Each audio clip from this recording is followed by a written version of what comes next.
get you guys up to date, because unfortunately, the full roster of Team NIGMA will not be representing. It will be Miracle that will be sitting this one out, and our men will stand in for him. We do not know the reasons, we do not know the positions in which they will play. Obviously, we got some theories here and there, but that is the state of it. Now let's take a look at the standings and see how this might cripple Team NIGMA quite a bit, Fox, because this middle pack of Europe, spooky. It is. I love looking at potential tiebreakers all over the place. And I mean, Miracle is so important. Yeah. I'm really wondering how they're going to swap it up. Like, is Mind Control going to go back to mid? Are men going to be playing off lane? It's going to hurt them a lot. Yeah. And Smashers, you know, they are 0-4, but they have taken games. You know, they have shown some type of promise to at least do that. So, you know, it's not a complete pushover for NIGMA whatsoever. I think, for NIGMA, this series is so critical because when you're playing against, like, the 8th seed of the group, you expect to have the free win, so to speak, right? Yeah. And then it's now, like, this series for them, they either go 3-2, looking to chase top 4, or they go 2-3, suddenly tied with Brame in that kind of elimination spot. So yeah, for sure, this is going to be a pretty scary series if you're a NIGMA fan. Yeah. You don't have Miracle, you're now playing with RMN. And then Smashers, they're coming with every series hoping to finally get that win. You know, they've lost 3 series 2-1, 1 series 2-0. It's not like they're kind of giving up, and I feel like this could be the turning point for their kind of season, where they can maybe sneak out 3 wins suddenly after maybe a win today, and it could be the turning point. But yeah, and very then we spooky series. An 8-way tie. Yes. We go all over again. I would love to see that. It's very unlikely, but would still be a sight of a hold for sure. 8-way tie. Can we run back the group though in one run day? back. Yeah, we've had similar at a tournament before. That is true. That is true. All right. Let's start talking about Team Smashers, and before we say something about them, let's first hear from Tofu. Try to re-engage. Stadium running for his life, a Tiger joining into the fight.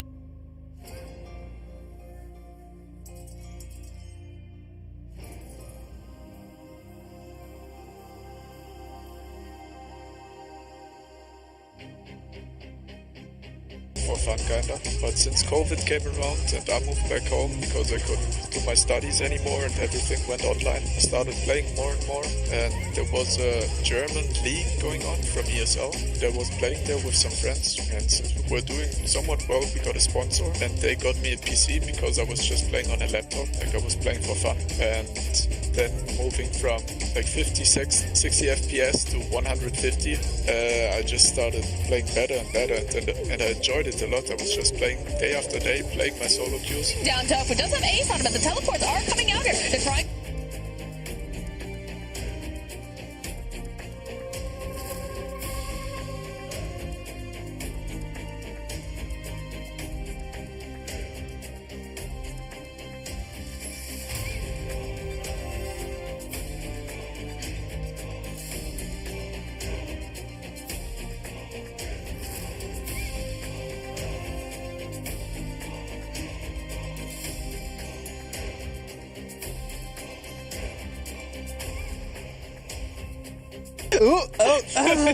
I love that picture. I would be proud of that. I mean, Like, it is really good. Yeah. Pure passion.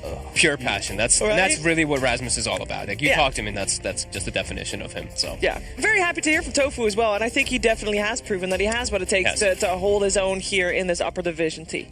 Yeah, obviously working with Tofu in the kind of when we're in the lower division. Yeah, he's a very kind of astute individual. He comes to kind of the team discussion with his own opinions, and he doesn't just kind of fall in line to being like a yes man. So I think that kind of characteristic helps kind of new blood enter the scene. Yeah. And even though Smashers aren't doing so well right now, Tofu, it is refreshing, because also you have to remember he was a position 4 player. Joining Smashers, he transitioned then into a 5. So he's only been playing the role now for maybe 4 or so months, and yeah, still performing pretty well. Yeah, definitely is performing well. Someone who has also been performing well is Mind Control on the side of Team NIGMA, and we hear from him and why he's still sticking with the team.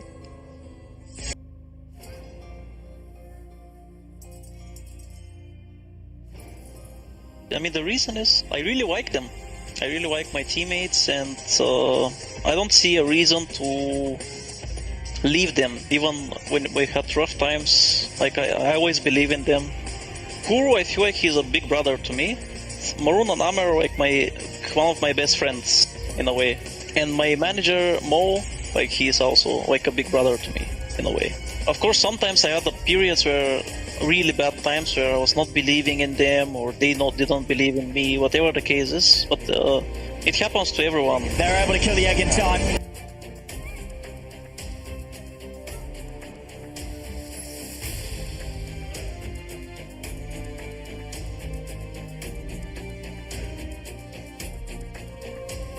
let's say you're playing at Centaur and you're 0-10, you're not really gonna make a call, you know. You're 0-10 and you don't have Blink Dagger, you're playing that game, you know, you're not gonna make a call. So yeah, I think it's for every team anyway. Help me please! I need my Blink Dagger! No, nobody cares, you know, you're the offlaner.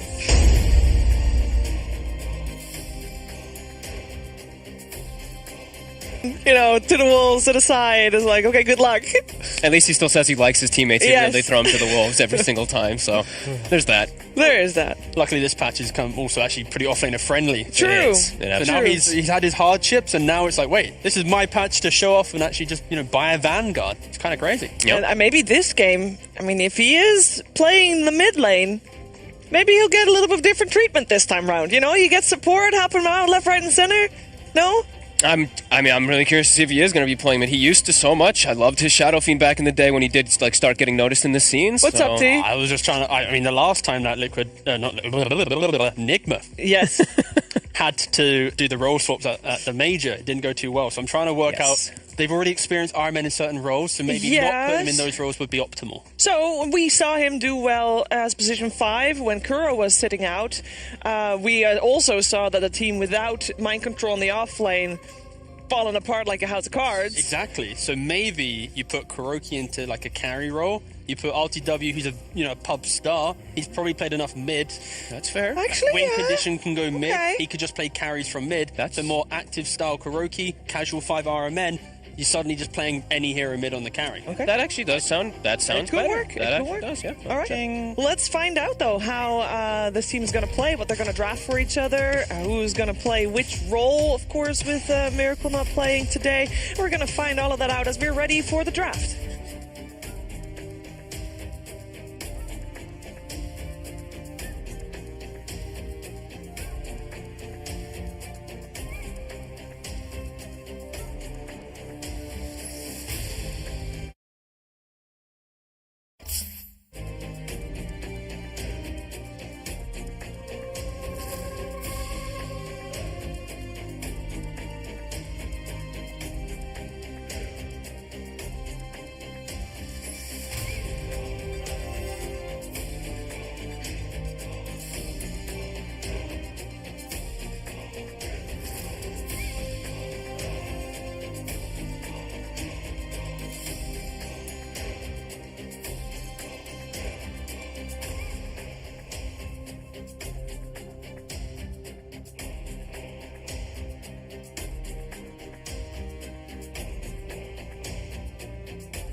Five seconds remaining.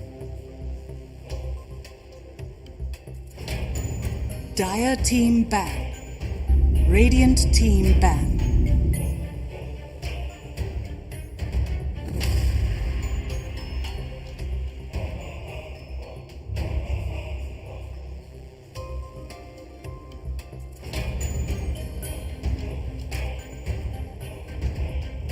Ten seconds remaining.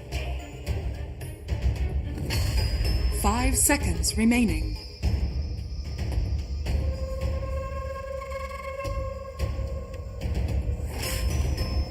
Dire team ban.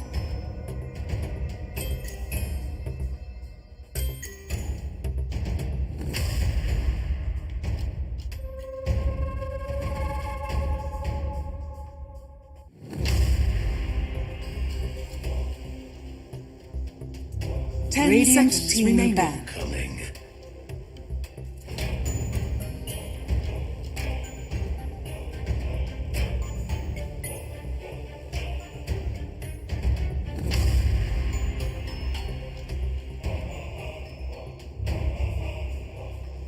10 seconds remaining. 5 seconds remaining. Dire team pick.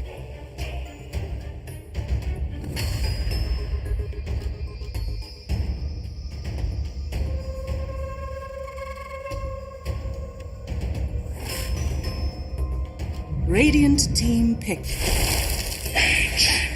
The first game of this best of 3 between Hellbear Smashers and Team NIGMA coming on your screens here in the upper division of the Western European DPC League. You're watching DreamLeague Season 15 already, and it's powered by Intel, of course. And for this game, in case you missed it, Miracle will not be playing today, and instead there's a stand-in. Coach Aramen is standing in for him, and we do not yet know what the roles will be for these players. So we're going to find out what's going to happen. We are in the draft already. Ancient Apparition first pick. We saw that actually working out very well yesterday for Brain. Wow.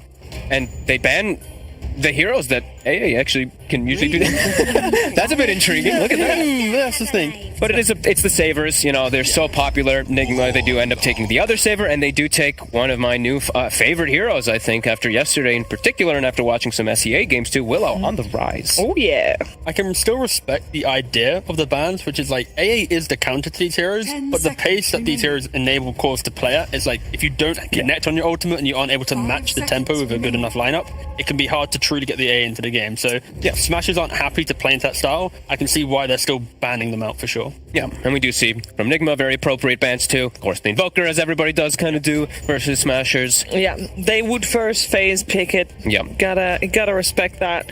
Gotta respect that he changed his style too, because I guess I've said it a couple times in the cast too. He was an Exort only. Yeah. And then he actually, this season, he transitioned to Quaswex, which I think is pretty huge, even though the hero has, of course, gotten his changes and whatnot, done some nerfs for God knows what reasons.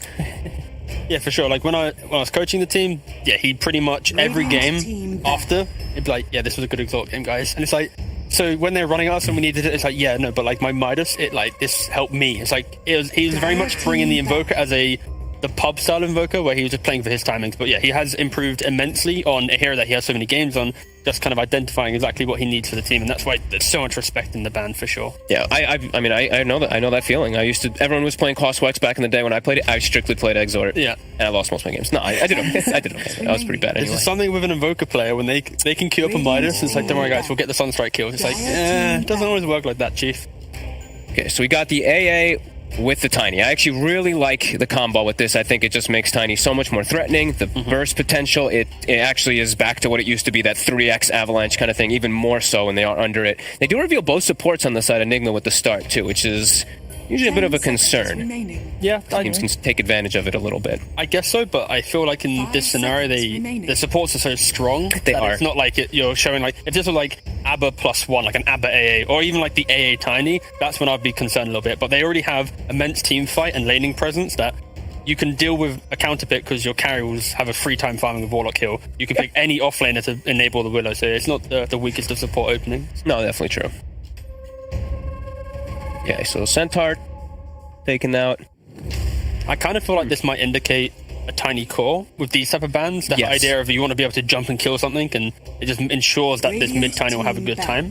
And even kind of Ember as well. Even though we saw in the low division, Tiny did pretty well, but that was more just an outplay. He first blooded him. That kind of changes the whole dynamic. I wanted you to add that disclaimer real quick. Yeah, that is very true. No, I do like these bands. We see the Wraith King and the Medusa band, very popular. What Ace has been looking the strongest on, because besides that, he has been suffering a little bit on some of the other heroes that he gets forced on. His Voids, the Arc Warden, even though it was a very particular hero for him, They actually were close to winning that game. It was very close when he did close, play it, yeah. but it was a couple little slip-ups did cost him that one. Yeah. That's the story of the Hellbear Smashers. It They is. had some very close games, but they didn't win them. Yeah. Best of twos would have been Smash's best friend. Yeah, they would have actually, because they would have had 1-1 against most people. They'd be middle pack with 3 draws. Yeah. It's true.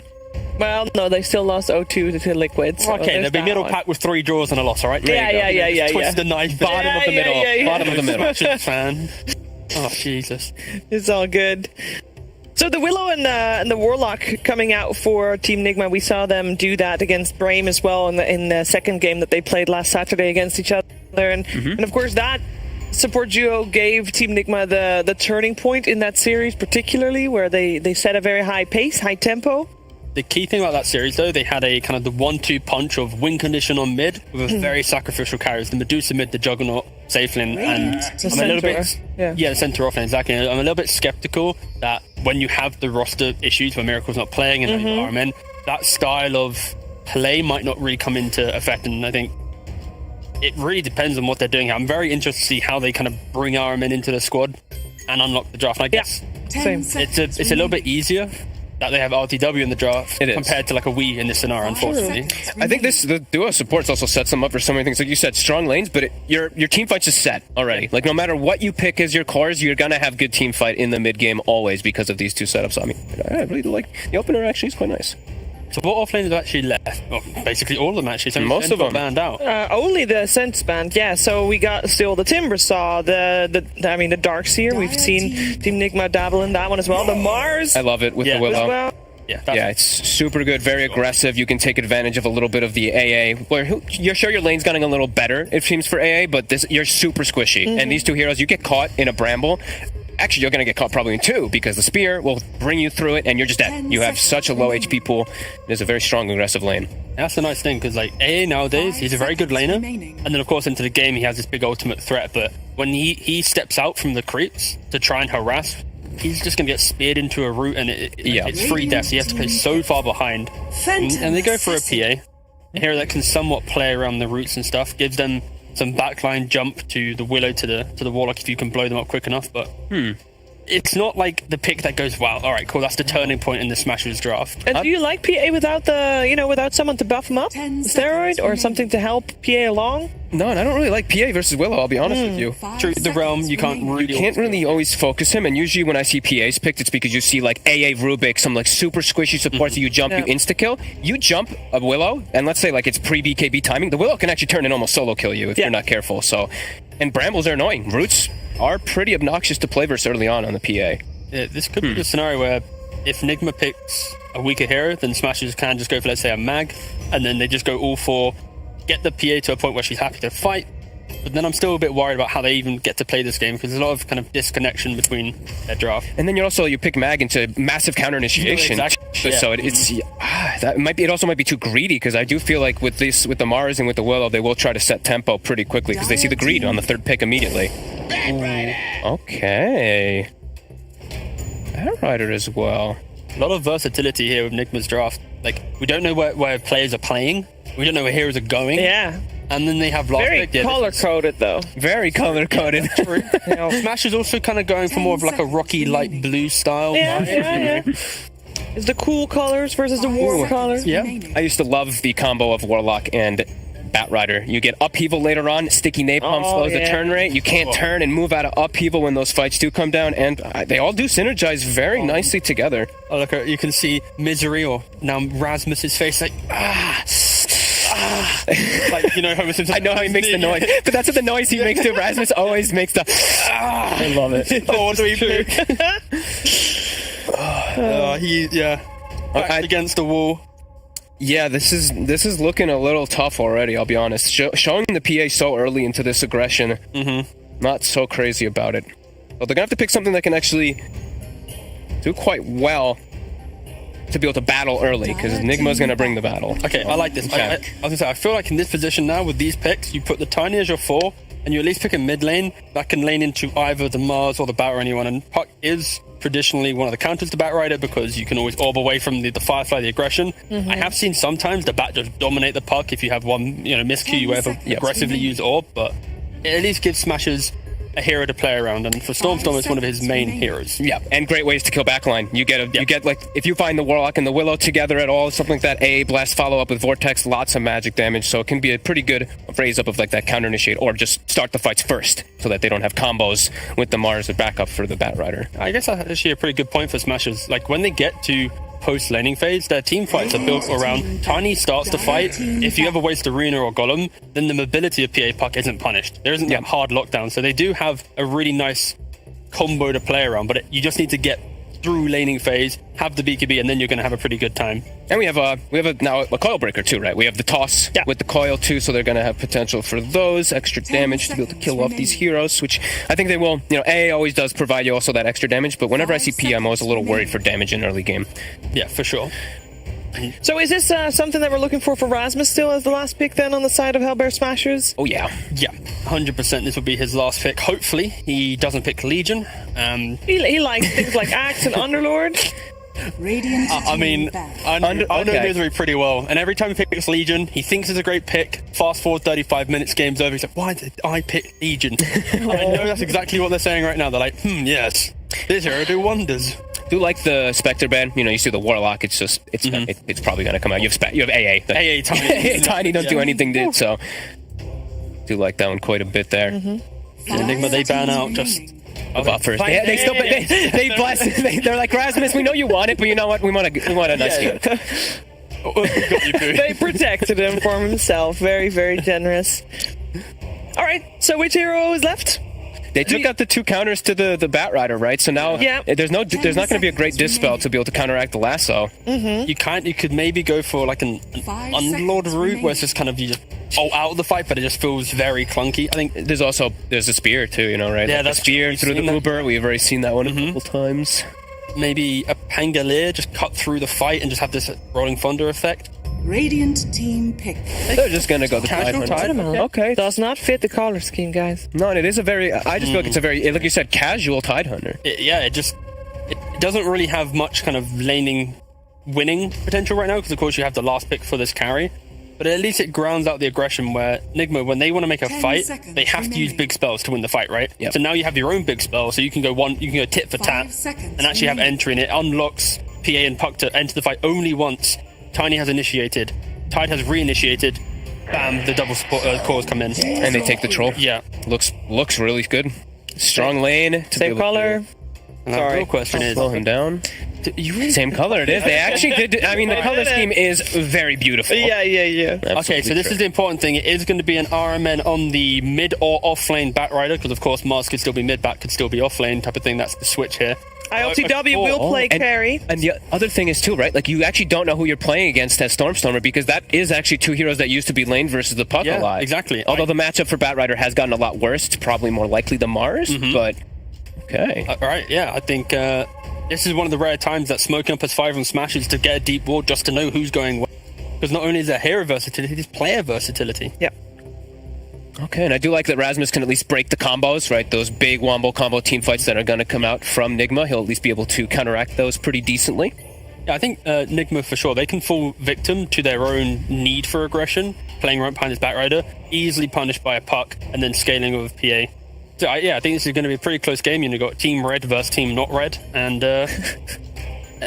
I'm confident for Smashes. It just helps that Miracle's not playing right if you're a Smashes fan. Like, when you lose such a big factor to your team, it's suddenly the odds just kind of get a lot closer. But we do still say that the lanes for Team NIGMA Fogged look pretty decent. Yes, they look quite strong. I do like the Troll overall into PA. Like, it does take time for PA to be able to fight back versus Troll, and Troll, he will be able to naturally build into a way to deal with that evasion, while on PA, it's a lot harder for you to deal with that. Sure, you'll get BKB and stuff like that, but yeah, I think I'm liking NIGMA just because they have like the one-up on the team fight. Yeah. Because they have the 3, the Tidehunters are kind of the only real bit besides the Puck on the side of Hellbear Smashers, so I think I still do go with them. Well, let's see how this first game is going to play itself out and how Team NIGMA will fare without Miracle. We're heading over to our commentary duo of Cap and Kyle.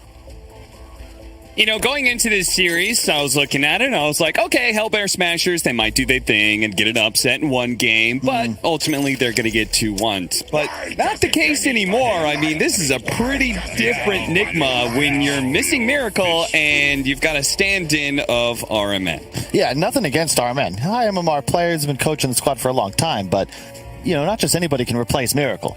And he's not a mid player either. Yeah, see, he is directly trying to replace Miracle right here. So I'm not sure if they're going to keep this dynamic. It's always kind of interesting. Do you put Mind Control in an awkward position here, which is certainly in an awkward position with against Hellbear Smashers? They go for the early 5-man movement out the Brambles, trying to create some cover, but Gilger does get the toss back. They quickly surround Mind Control, and that'll be it. Ace gets the first blood. Love that from Hellbear Smashers. Yeah, they're 0-4, but they've been competitive. They took a game off of OG. They took a game off of Secret. They are no slouches. And this win keeps them in contention to stay in this upper division. I like that you come out, get the first blood, get some confidence. No, absolutely. Hellbear Smashers, they've got everything to be able to win, and this is the best opportunity for you to be able to take it, too. So, feels like that combination of things, it almost feels like Hellbear Smashers might end up being the favored team in this, as Smashers do manage to get not only that first blood, but also 3 bounty runes. So, nice big gold lead for them already. And I gotta say, I mean, their draft is pretty solid. There's a reason the panel was favoring them. The Troll ult with AA ult does work a bit weird. You know, Troll can still be ulted by Axe and killed through his ultimate, but he doesn't shatter.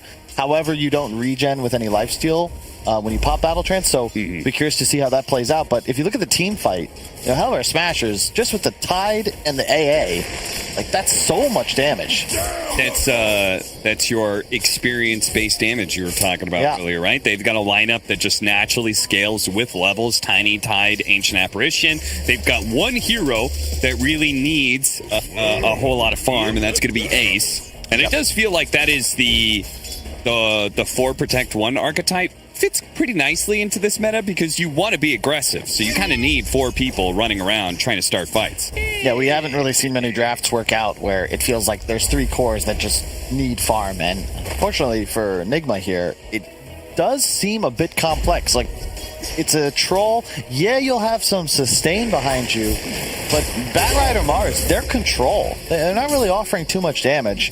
You know, we've seen Liquid popularize this combination that we see right here with Willow and Mars. The fear into the arena can be huge, but, you know, ineffective against Puck. PA could leap out of it and will buy BKB. Yeah, they've got a very scary team fight on the NIGMA side. Bogd was talking about how Warlock Batrider was one of his favorite duos in the past. The upheaval plus sticky napalm. GH going to be jumped on here. Spear through multiple brambles. Tofu's going to take a lot of damage. They managed to pick up level 2. So Shadow Realm plus the healing salve gets the hit onto Tofu, and GH should be able to secure first blood from Mind Control and should be able to still get out. If Ace really wants this, it's going to cost him a lot as he gets speared up. The bramble doesn't quite latch, sadly, as Ace very easily, I think, could have maybe gone down there. The bramble had gotten in, but that's really nice creep control there. NIGMA had a huge creep wave advantage, so they get levels early. Their enemy wave was dying faster. If Tofu's level 2 there, that's at least a turnaround kill, but did not have the XP.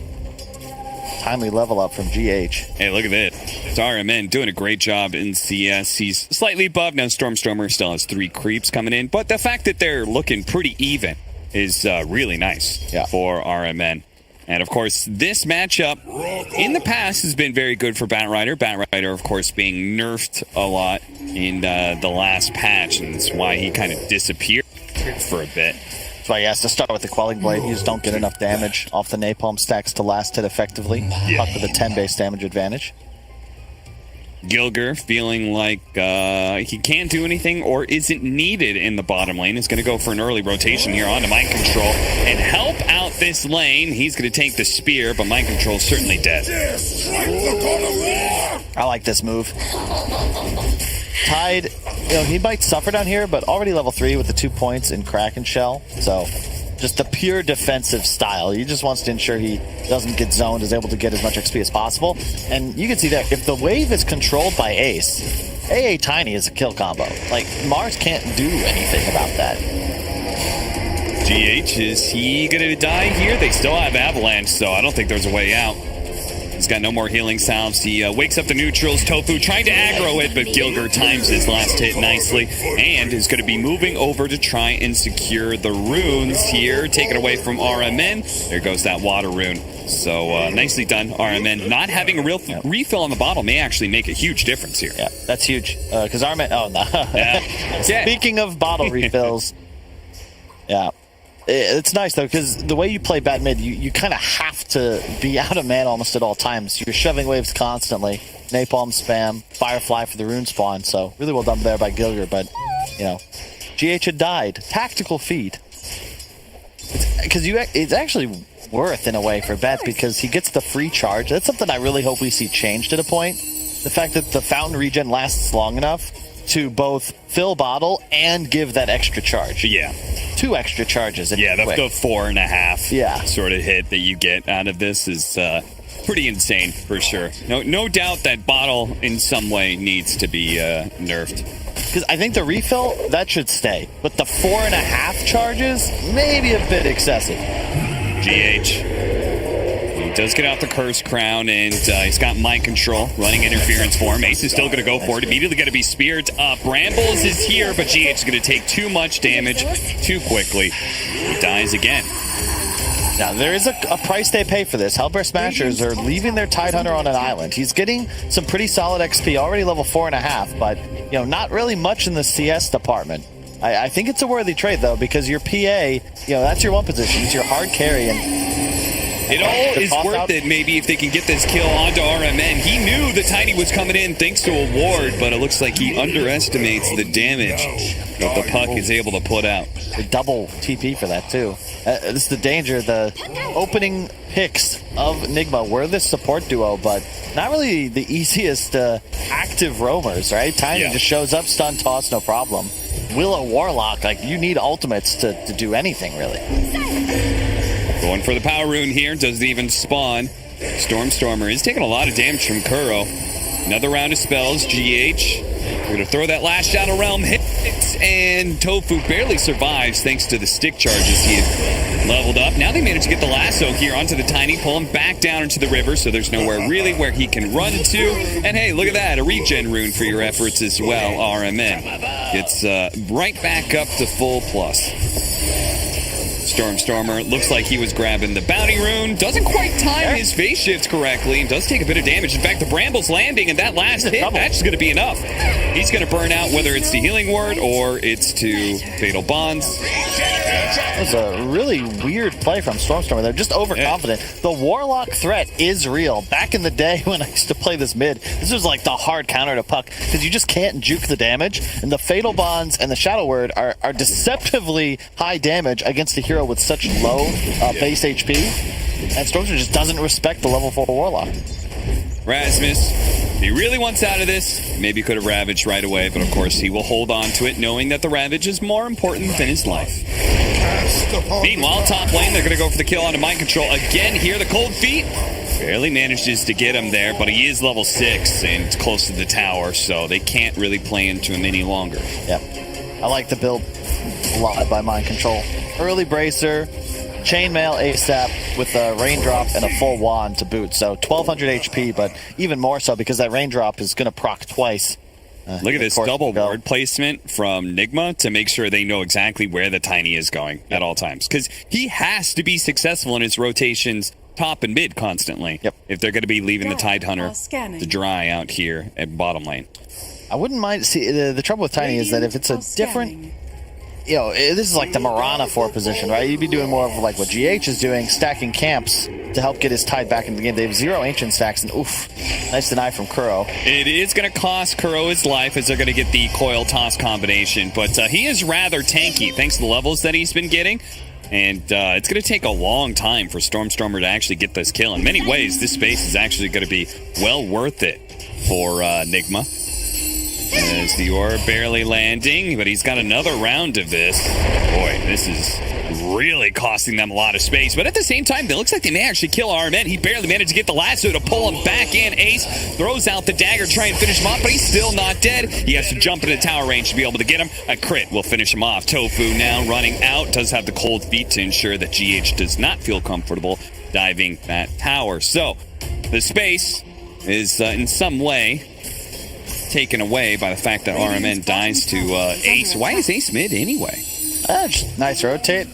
You can't stay top alone against the Mars. It's very scary. Yeah. He is level 7 with Arena active, and it's just time to ditch that area of the map. ILTW also showed up mid trying to get a little active. Well done by Kuro there. Again, NIGMA really good about this. They're always buying raindrops against Puck. It's so value in this game. You saw 2 orbs just having the full damage negated. Not full from the spell, but the maximum block. One of the most value items in Dota 2. I think a lot of the top tier teams have been doing these swaps lately. Yep. It's the mid laner swapping to a side lane. Because he's strong, he can be in a more dangerous lane and have an impact. And then you give your carry the mid lane, which is hard to be able to gank. As you can see here, RMN, he's level 8. He's hard to bring down. They tried, but immediately he survives. Now they're going to get a turnaround here as Mind Control Kuro joining the party. Rasmus threatening that Ravaged, as he does have 17 stick charges as well. Yep. No, it's the right play. You as a support, you sacrifice your early game to get your core online, and then they return the favor once you hit this 10-minute mark. And it's much easier also to play around a hero like Tide. You can see the itemization. Hood, right away, the full wand. So you just can't really kill Rasmus unless you want to commit probably 4 or 5 heroes. And if he has backup, that Ravage is a huge threat. They probably look to go there if the AA ult was going to connect, but no reason to blow the cooldown if you can't get at least 1 kill on a core. Armen comes back to mid with the siege wagon push on its way. It is a concern, though. The 2 cores, Troll, yes, for sure. This hero will scale hard, but Batrider and Mars, just especially the way that they're itemizing, they're not real damage threats. A Batrider mid kind of has to have a better start. When we see this hero dominate, bots are already up. He's on his way to a BKB at 15, 17 minutes into the game, and he gets a kill every time Lancer's off cooldown. It's not really looking like that's going to be a possibility here for RMN. Another Ice Blast sailing on by. I will say, I agree with you, especially since they've got heroes that deal. They've got 2 mobile cores, and that it's hard for Batrider to be able to kite out, and then the Tidehunter, who, thanks to Kraken Shell, gets rid of the sticky napalm. But I am impressed by these Batriders going late game with the new shard. Yeah, that's true. That is pretty crazy. It certainly seems like Batrider has a fresh power spike late game that he didn't have before. It's something you said about the way Dota's evolved, so all the changes and additions. Hang on, I might have put the runes. Gilgert dodges the bramble. Very nice. They're going to try and bump him back into range of the lasso, but Gilgert covers himself with the avalanche. So there's like a lot of legacy information in my brain that may just be outdated, specifically this relationship between Bat and Tide. Because back in the day, you scrim against LGD Vici when RTK and Jiaowei were still in the game. They would first 2 a Tide into your Bat, no problem. They saw it as a hard counter. Yeah. I think that's still the case. But to your point, maybe Bat later on, you just have so much damage amplified from your shard. Tides isn't quite as good, although I have seen it used by Monkey's Fur, because it does reduce tower damage on the Tide shard. It's really cool. Yeah. But is it viable? I don't know. Coil, only onto the 1 here, ILTW. He's going to still be hit by the Ravage Ice Blast combination. Maybe this isn't quite what he expected. Now the avalanche over the top, he gets tossed. That's going to be him shattering. A terrorized dodge there by Stormstormer. The rest of NIGMA are going to close in on Gilgert, but he's hero chatted lining for a reason. He knows that was a great fight and a great exchange. Yeah, you take those all day. Nice, right? I mean, you kill the troll. That's it. Ace lives, troll dies. That's the dream. LTW is off to a great start. Don't get me wrong. He's very close to the battle for you, but that death will hurt. Skipped the ultimate, I think partially just because he recognizes how useless it is against AA ult. Ensures they'll be able to farm that a little bit faster. Don't think it would have helped him there. Comes Armen back in with the boots of travel. The Ravage is down, so NIGMA, how much can they get during this opening? And it seems like they really actually want to just straight up take mid tower. No coil for a bit either. It's still going to be difficult. And rather dangerous once they start taking more and more damage from the tower. I love this from Hellbear. They just bring the whole squad. You want to push this lane? You're going to have to dive. Yeah, you don't have Ravage, but Rasmus is serving as an offensive lineman for his stack. You can't really go on Tide. This is the Dota mistake 101. Rasmus wants you to try to kill him. He's a no Ravage Tide Hunter with a hood. If you do that, you're not winning the fight. He's serving the purpose of a Ravage by just existing and absorbing your damage. And he also helps that Hellbear Smashers have a decent number of low cooldown nukes they can just kind of throw out to defend towers, like the Puck especially, who's now found the opening with the coil just now coming up on GH. Now, let's see if he dodged the spear in time. Phase shift, not going to be out. He gets speared. He gets stuck to the wall, still not dead. Will manage to get off an orb, jumps a little farther away, but the last hit from RMN is here. So, he keeps on pursuit. He sees Gilger. Kuro's Golem leading the way. He'll try and slow him down. Gilger does have Avalanche, which he can slow down RMN, but RMN may feel bold enough to keep it going. Man, it's so slow. Cold Feet not quite there. Now he's going to toss him over to Ace, and Ace is actually going to be the one last. So if they're both together on this Firefly, Ace is still alive, but the TP actually getting canceled there by the spear, and RMN gets the double kill, all thanks to Gilger's alley-oop. He goes ahead, thanks Gilger for that one. NIGMA do close in with GH and Mind Control to ensure this team fight. Oh, they're going to go for the Ravage, but it's just the two of them. They really want this kill into RMN. The spear goes out. They only get the one kill out of this one, but it is a killing spree collected. That is huge, though. ILTW put in so much work. His squad just pretty much won a team fight without him. He killed top tower, farmed a couple, I think 4 or 5 creep waves top, through the jungle, now to mid, no Ravage, so you're probably going to be able to push this mid tier 1 as well. And Ace dies. This is a huge lead now. LCW is taking on the game. He's a full Claymore ahead of the PA. Has the Battle Fury complete. Tofu caught out here, trying to get a little vision. Fortunately, Ace does actually clean up the kill on GH rather quickly. They got the tower. NIGMA, they should be plenty happy with this.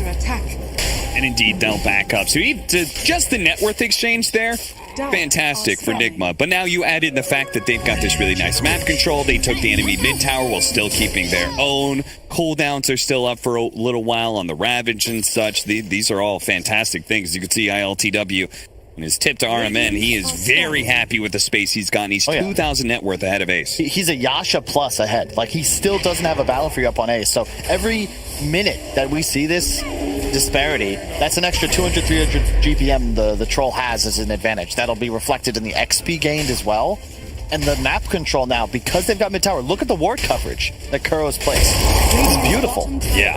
No, he's got all three lanes in a way covered right now. Yep. Both jungles in the mid lane covered in wards. Nice aggressive wards that are going to be able to give you a good read of what Hellbears are up to. As long as you don't lose a big team fight and the enemy starts pushing onto your side, but getting a pick off like this certainly helps. As Ace, he's got to jump away here over to Tofu, and that'll be just enough space to get him out, and they actually lose GH in the process. So not bad for the Smashers. That's a very needed survive. Oh, the Stormer missing the coil there. That could have been a nice exchange. They actually dropped the Golem to make sure that Smashers don't really try and take this too aggressively. And they will start retreating. Ravage in 5. It's a 4 position for a 4 position so far, so with the Ravage ready to go, if RMN extends a little bit too deep, look at him, just the upheaval. Oh god, is Tofu gonna die to the Golem like this? The spear comes out, the Golem needs another hit, but he doesn't quite get it. RMN, is he going to try and go for a flame break? He is, and he's got him too. Tofu gets burned out from a distance. They blow the Ravage to kill RMN for that, though. Yeah, but LTW was already in the pit, and now he looks to commit. This is just go for Roche, of course. Like, this is the second or third time. It was second time. The Rasmus Ravage just, it's too selfish almost. Like, that one kill isn't really worth it because you're losing objectives.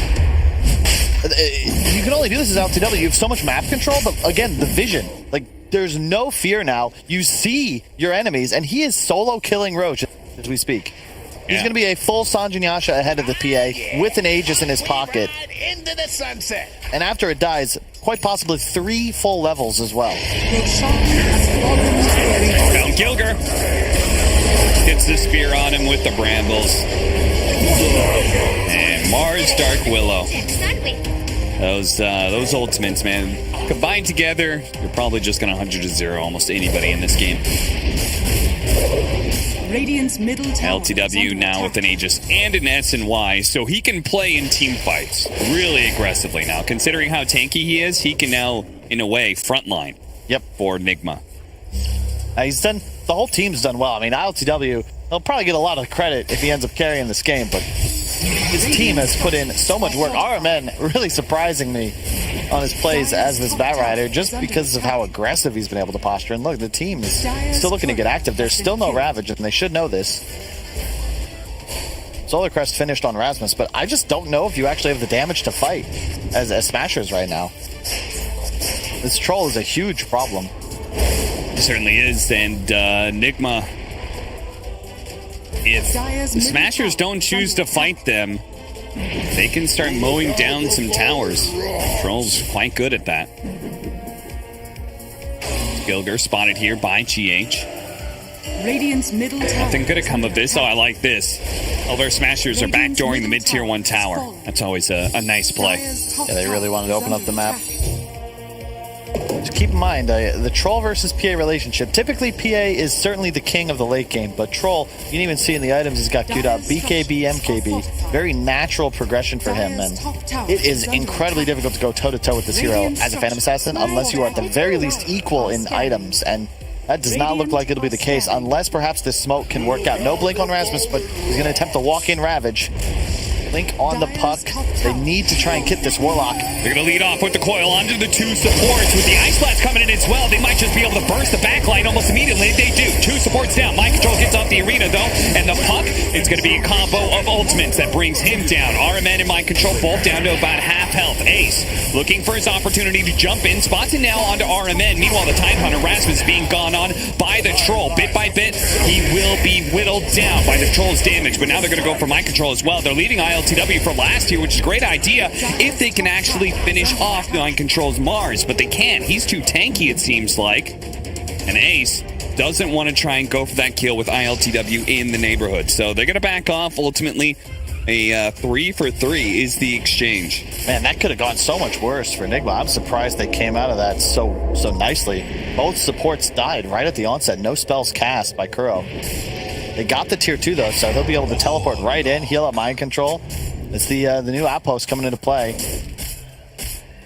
This is that the 5 seconds versus 6 second TP. Maybe not super effective, but he got healed that much faster. And now they can just keep playing on Hellbear Smasher's side of the map. Yep. And even start taking over their triangle. And once a PA loses her triangle, I just don't know how you recover the game. Yeah. You know, because you are so reliant on hitting Ancients. I think Ace might have had to get a little more aggressive in that fight. He didn't actually enter it until it was 3-on-3. Sorry, I was laughing at Rasmus's inventory. He knows what he needs. And it's 1 item and 1 item alone. A blink dagger for him. Looks like Tofu. He's very dead. Is Gilger? Yeah, Gilger's going to be caught out as well. Both the supports getting picked just outside of their base. There's nowhere for them to move. NIGMA, they're just kind of a wall. It just faded, but there was a ward on the high ground by top outpost in Dire Jungle. That was also sentryed by Kuro as he came in. Hellbear Smashers had placed a new ward. It immediately got taken out, but it's why NIGMA continued to dominate in this area of the map. There's just been no vision for Hellbear Smashers. They have 1 ward now on the steps of the enemy woods, but this doesn't help them because Kuro and squad are not playing underneath it at all. They're just stealing the jungle and in this manner controlling both ancient spawns. So to your point, where does PA farm? Yeah. Throw in the combination of Mars having a blink dagger and RMN having his boots of travel.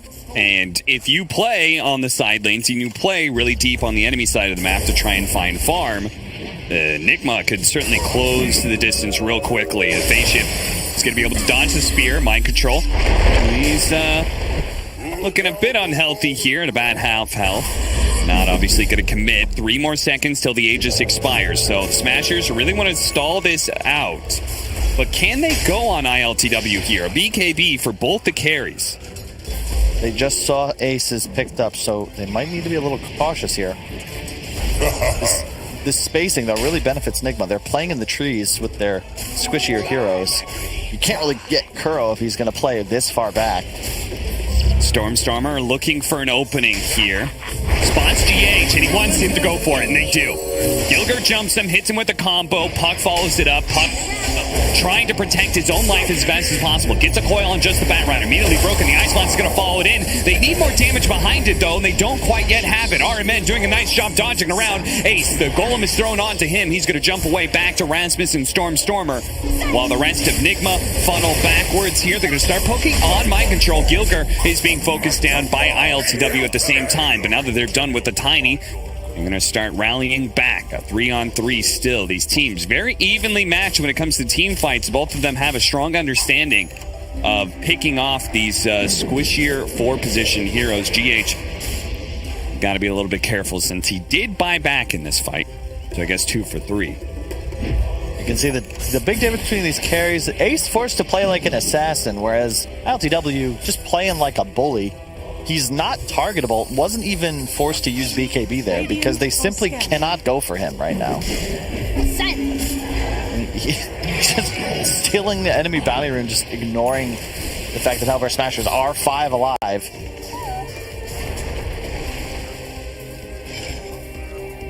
Really nice placement. They just continue to apply this pressure. And he's going to be able to naturally progress into an MKB. So the PA feels like you are answered for the next 10 minutes. Yep. Probably, maybe if we survive for another 15, then the PA starts becoming big enough threat some of these other heroes. But RMN, he jumps in big time to be able to go for the Ancient Apparition, but he immediately gets turned around on by the Smashers. NIGMA are going to use that BKB on ILTW to TP home, and Kuro looks like he's far enough back. Kuro has a refresher in 500 gold. Yeah, and maybe a little bit more, though, as Smashers are still trying to catch up to... Oh, my God! 1,000 damage crit from Ace, and they're on the hunt for more here. The spear doesn't quite land. GH spotted for a moment.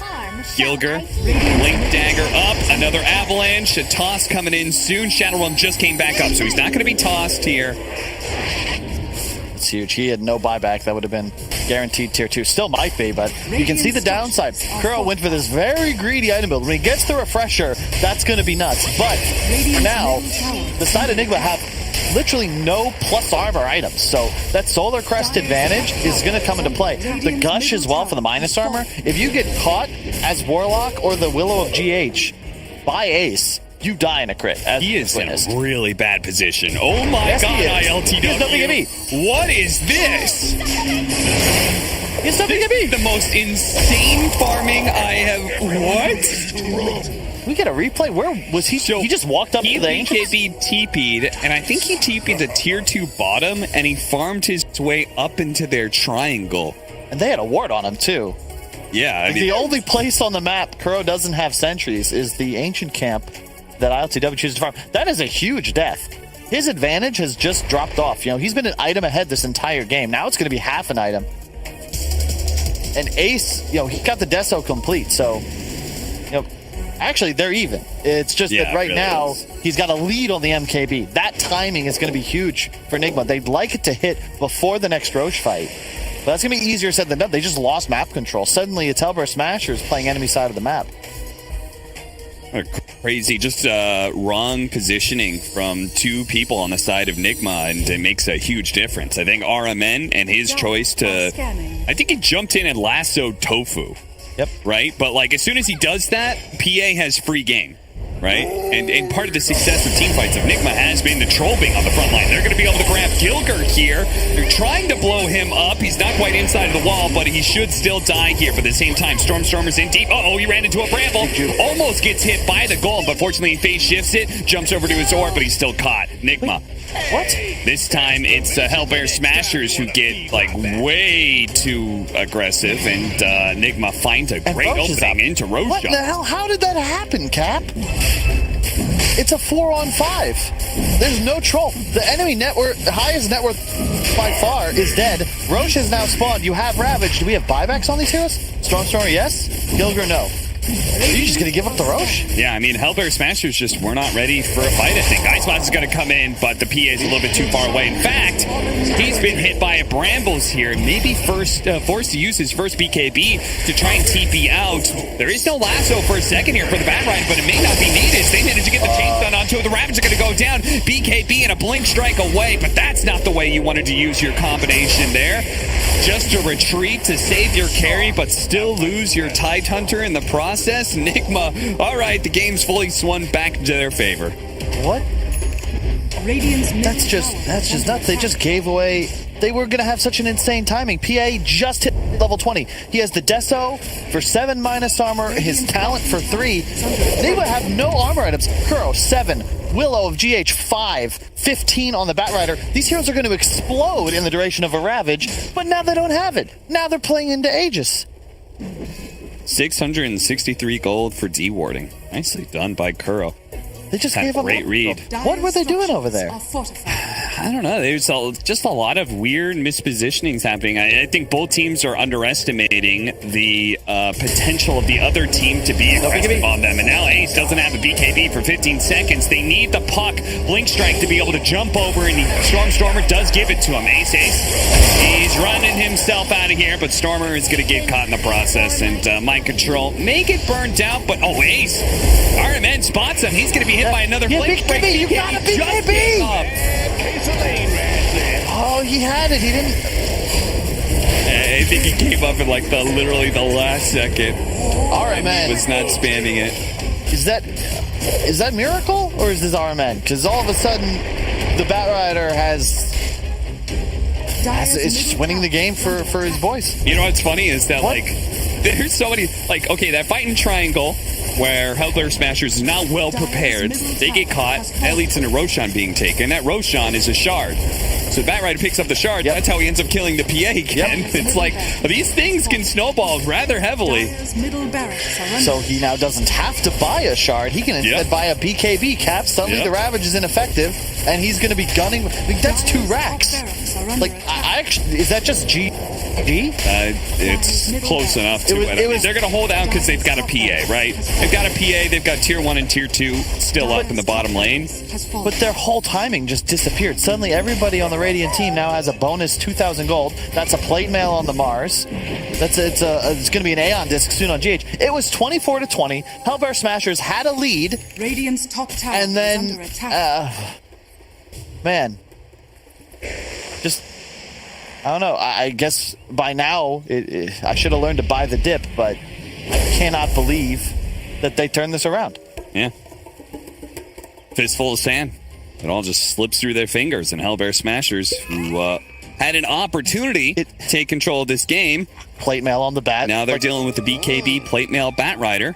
Yeah, who has the shard. PA no longer has that insta-kill potential because Team NIGMA just picked up like a bonus 30 or 40 armor across their players. Now they have a Refresher Golem and an Aegis and a DD. Still have an opportunity for Outplay Harmon in deep here. Tried to go for the lasso, but the Lincolns protected him, I believe, on the puck.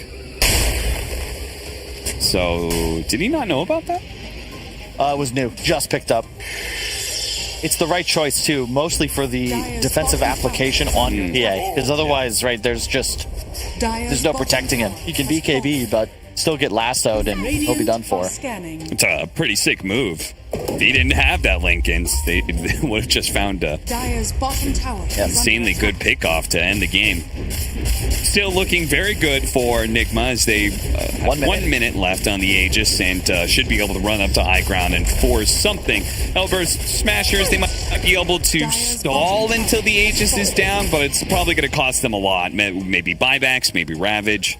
Do have Glyph, but look for Kuro just to drop the Dire's bomb. bottom tower He's is got under 2 of them. Yeah. Oh, and double damage too? Yeah, they could definitely force a response from Smashers now before this Aegis is gone.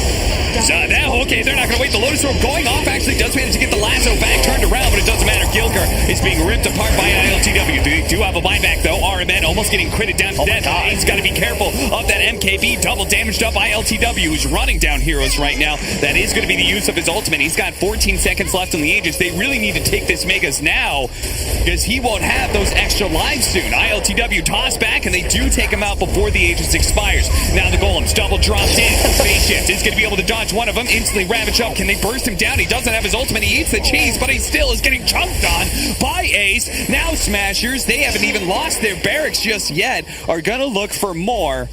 Everybody else, maybe they can catch the Dark Willow here, but other than that, great fight for Smashers. They will hold. Oh man, so they kill him a second before Aegis respawns, but sick play. The BKB was down, so Gilger with the immediate toss back forces LTW to be out of position. He had no ult either and used it purely offensively. Yeah, he just used it. He's just like, I'm in, but Kuro didn't drop the rocks. Then he does onto the puck. Both of them, both are dodged. Like, why did they need to initiate? You can just chill. Just you let kill them go on Tiny. LTW. It's all good. Like, use the arena maybe if you want to, but it's all fine here. Okay, everything's good. You don't need to do this if you're ILTW. You can just hit the racks. You have a DD. Instead, he's now forced into the tier 4s. You're going to see a toss back in just a moment from Gilger. Beautiful toss back by Gilger that saves the barracks and puts the troll in a very bad position. Yeah, they get the crit. But now watch Crow. Golem 1, Golem 2, what? And then there's just a route. Like, if you're going to use that, that should be, I don't know, you ever play StarCraft 2, when you're launching nukes? Like, you want to put it closer to the enemy base full of workers. You don't want to aim for the army. Or in this case, I guess the Lone Dragoon. Not ideal. And now, I don't know if this is going to turn it around necessarily, but at least Smashers have some breathing room. They're going to have a Satanic soon on their PA. Don't know if I like that choice, actually. He might need damage, but I guess they're considering that if our PA can actually, live and just go toe-to-toe with LTW. Gilger breaks the smoke and blinks away. Very nice by him. Smashers may still be caught in the process. Dagger doing a lot of damage here. We're going to poke at mind control some more. Brambles actually caught him and terrorized as well. Stormstormer is just dead. Got buyback. Now they've got the Gold Scepter. He does have a BKB. He's going to jump back first, holding on to that magic immunity for as long as possible. Now using it, but not being able to go in. They buy back on Stormstormer, but the BKB will be on cooldown for 70 seconds. NIGMA have an opportunity to just hit the base again. Yeah, I can almost guarantee this is the last time we're going to see Rasmus playing Tide in this series. Not that he's doing anything wrong, but he had no Ravage there for 20 seconds. They might have an opening to fight to use that buyback, but without Ravage, they just don't feel comfortable. However, this is a sick backstep. They've got great vision. They see the support. They see the two backline. They get them together in a combination, but the Aeon Disc protects GH. He was aware that this could be a possibility. He saves himself. Mind control's going to be rooted to this spot, but it's ILTW who's already smashed in Ace's head. He rips them apart with that MKB, and as soon as Ace is gone, the fight's done. They don't have any damage. This is a 4 protect 1 lineup. There's nothing left. So that's it. NIGMA. Don't even get the Ravage. Oh my. Oh, Cap. I was like, they're going to go. They've got vision. This is such a sick opportunity to just. Oh, no. You got to, at one point, your guns are loaded. Just blink in and pray, right? Use everything. Instead, we see the game end. Foil, I don't even know if it might have been used, wasn't effective. Ravage unused. And shout out to RMN, newest mid player for Team NIGMA, bringing home the bacon. They get the W in our first game. Good stuff from confidence too. For like sure. that blink into the tier 4s, maybe it didn't work, but that's not the kind of play I'm expecting out of a stand-in. that's the big mentality difference I think we Yeah. saw in this game. NIGMA are playing to win. They're constantly controlling, they're using their spells, maybe a couple mistakes, but they're the ones making plays. Hellbear Smashers, all the good things that happened to them, that was because there was an overstepping. Kind of gifted to them, yeah. Yeah, exactly. Like they need more confidence, more bravado if they're going to take this series. All right. Well, Smashers, this was their best opportunity to be able to win a series against a team like NIGMA. See if they can manage to rally back in Game 2 and maybe even a Game 3. We'll head over to the panel now. Thank you, Kyle. Indeed, there's a lot to talk about with this first game of this best of 3. Wasn't the cleanest win for Team NIGMA, but they do manage to do it. We're going to, of course, talk about how they did win that game, and we're preparing for game number 2. After the break.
Ancients and didn't die, RMN was on point. Like, all of his Lassos, his aggressive play style, super aggressive, made the space, did great in the mid matchup too. That was very impressive by him for sure. Yeah, I just think after laning phase, if you look at Smash's perspective, it just never felt like they connected well enough to really have any entry into the game. And it's just a little bit underwhelming from them. Like, it was so important. Like, every Ravage had to be critical. Unfortunately, it wasn't. That then led to Roshan's being given to the side of NIGMA. And then, like Fog said, you have this Batrider, RMN, he's standing in. He's like level 25, 26 on the hero. And you could just feel he just knew every beat to hit on the hero because he was playing well in his lane, being active. So yeah, props to RMN just not looking like the odd one out.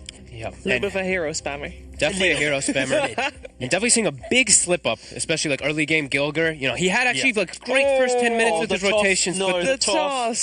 That toss actually ruined so much. He got his PA killed, got himself killed, sets up RMN to get like some snowball kills as well. And in the meanwhile, I'm pretty sure Kyle was saying it too, they fought, they killed like 4 heroes, and RMN takes a top tower, takes like 3 or 4 waves, gets some jungle kept Free after farming. Battle Fury. Full free farm while they're making the space from that mistake. So, yeah.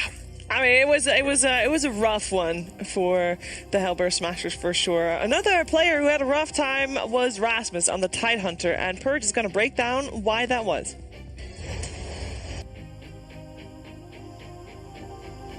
To start things off, what I thought was interesting was that Rasmus's laning stage was basically intended to be rougher than normal. But what Gilgar did was he pulled the first creep wave to meet them, and then he had to make sure he didn't get any of these creeps denied so he can get a fast level 2. The level 2's important because that allows him to get on the map and make Tiny as effective as he can be with a lot of damage and lots of disables. So he ensures that Crow's not able to deny any of these. He even puts more effort into zoning to get the experience than he does about getting the last hits because he knows that that's what's important. He ends up roaming towards the mid lane. This ends up getting scanned, so because of that, Batrider doesn't end up being too worried, but then he swings towards the top lane, grabs the bounty rune at 3 minutes, and then he moves in to help get a kill here on Mind Control. They kill the off lane, giving some gold and experience to Ace here, and then while the AA played by Tofu slowly rotates over, they also get another kill here on GH, basically limiting their laning advantage. So you might be thinking at this point, like, wow, and he grabbed a water in, by the way.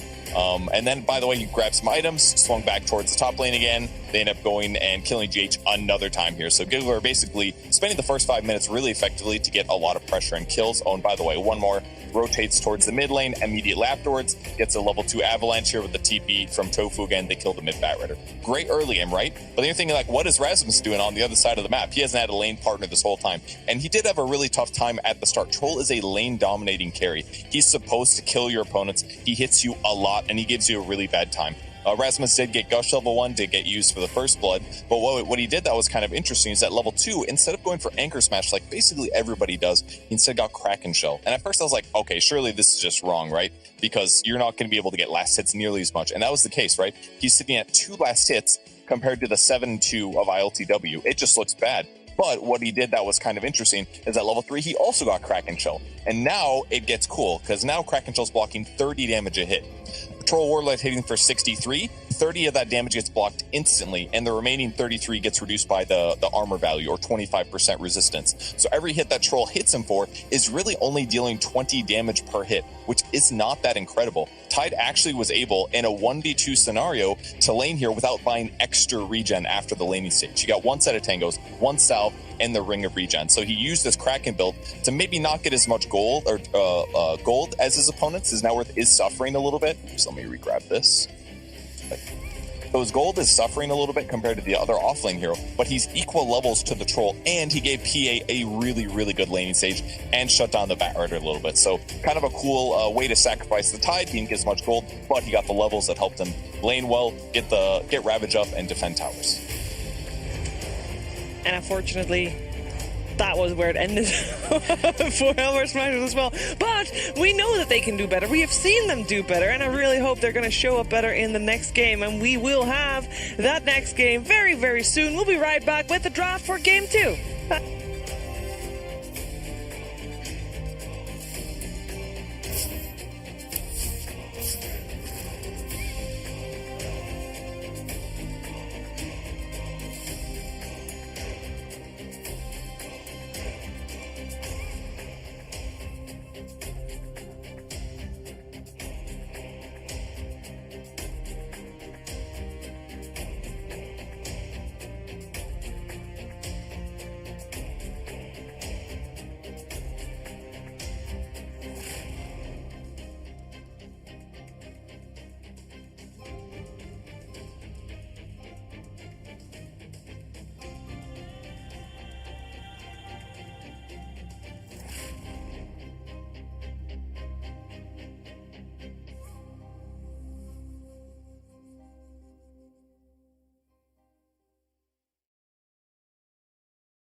Dire team ban.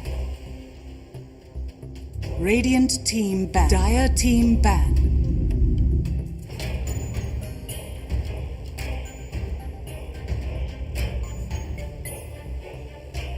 Radiant team ban. Dire team pick.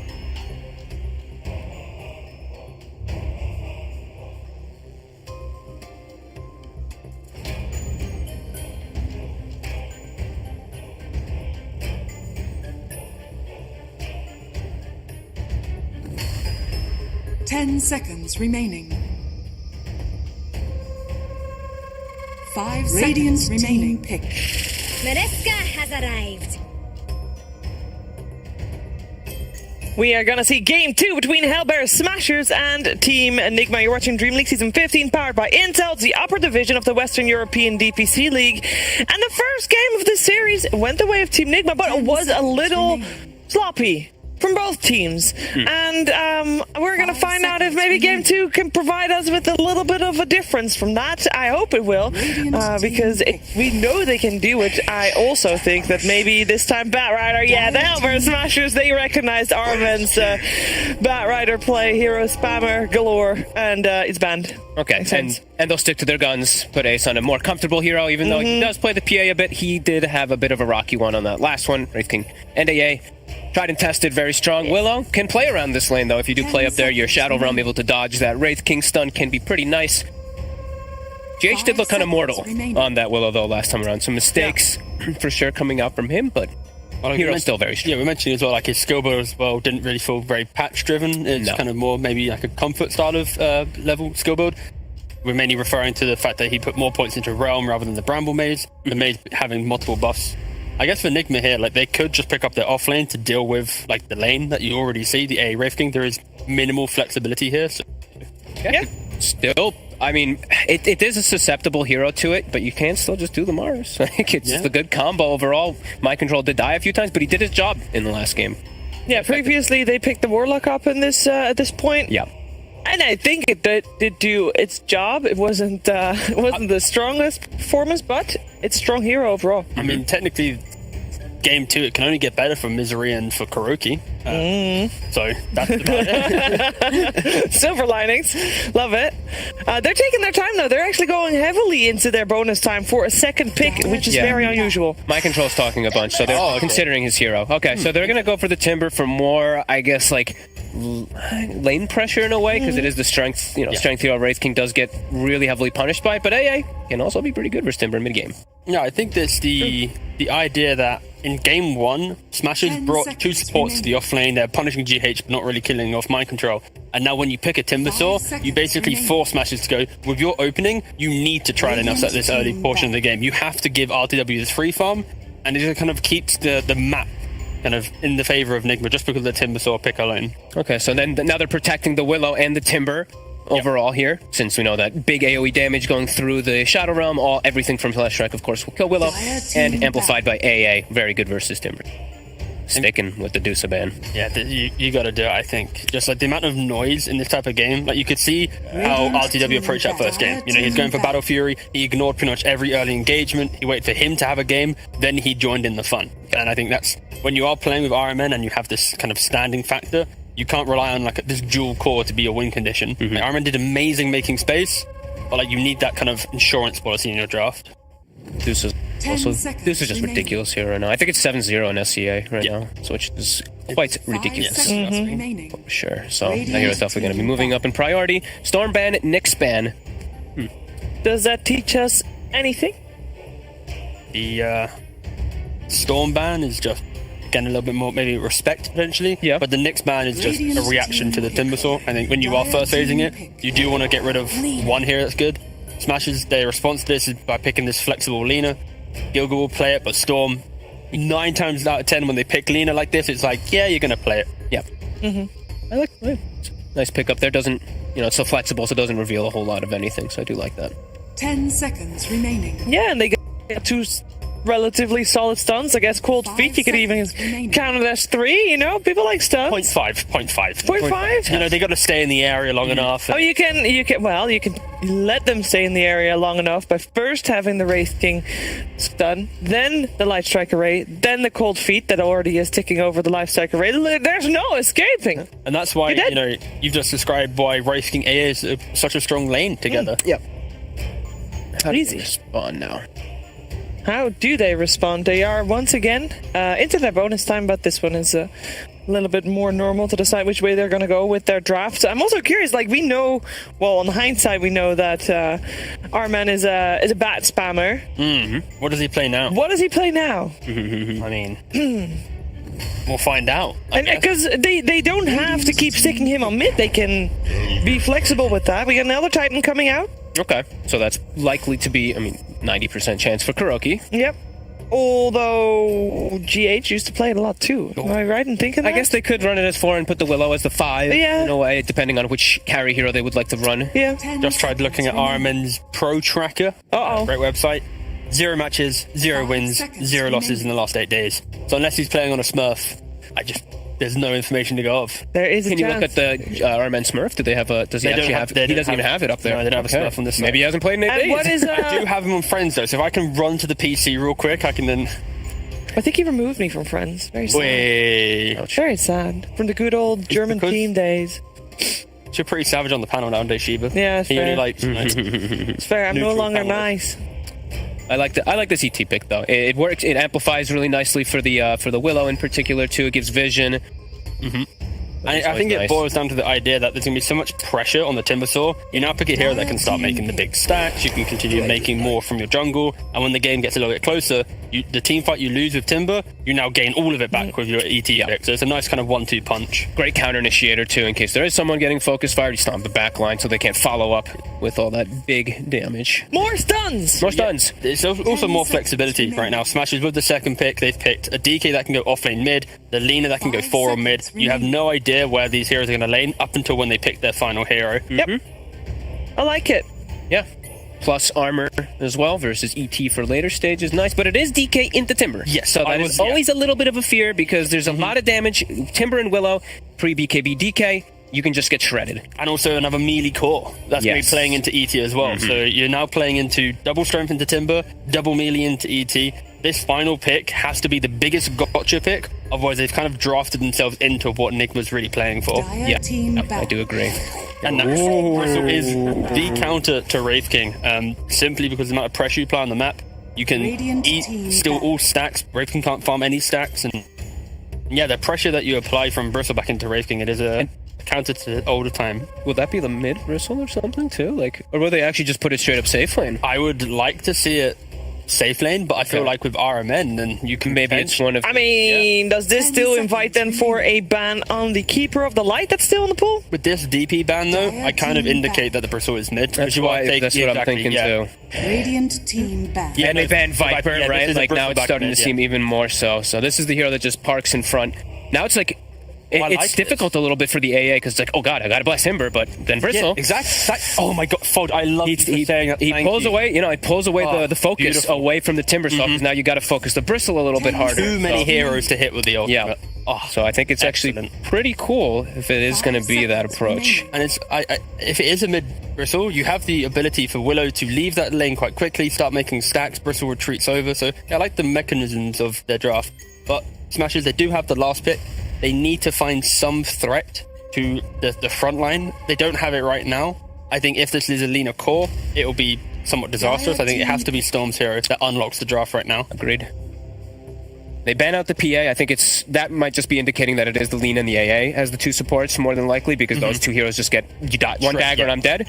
So I do like that PA ban as well for them. Isn't the carry just going to be some like casual active hero like a Juggernaut or something? You just play with the momentum that you set with a Bristleback. Round 2 troll. Sure, yeah, Juggle Troll for sure. Juggle Troll. GH is laughing right now. He's happy. Jug Troll, Lifestealer, all three, right? They're all in. Team pick. They're gonna go Ember. Okay, so it's gonna be Bristle safe, and then they're gonna switch it up. Okay, so they did have the flexibility in that one. And if it is a DK mid, which is very likely, that means Ember gets a free lane. Yeah. Is the resurgence of maybe the Monkey King? I feel so bad, actually. Please go. Please no, God, no. yeah, no, the hero's not good enough to suggest it. 5 seconds. All right, Rasmus, eyes on you. This pick makes or breaks pretty much your DPC life, honestly. Like, if they lose this series and go 0-5, the best they can do is then go 2-5, which is then hoping that Tundra and Braymont win any more series, which is somewhat unlikely. and they are looking pretty good at the moment, so they are actually on the up. And pick. And to be fair, I mean, this is a Team NIGMA crippled by Miracle not playing. They if they're gonna win any series, should be this one.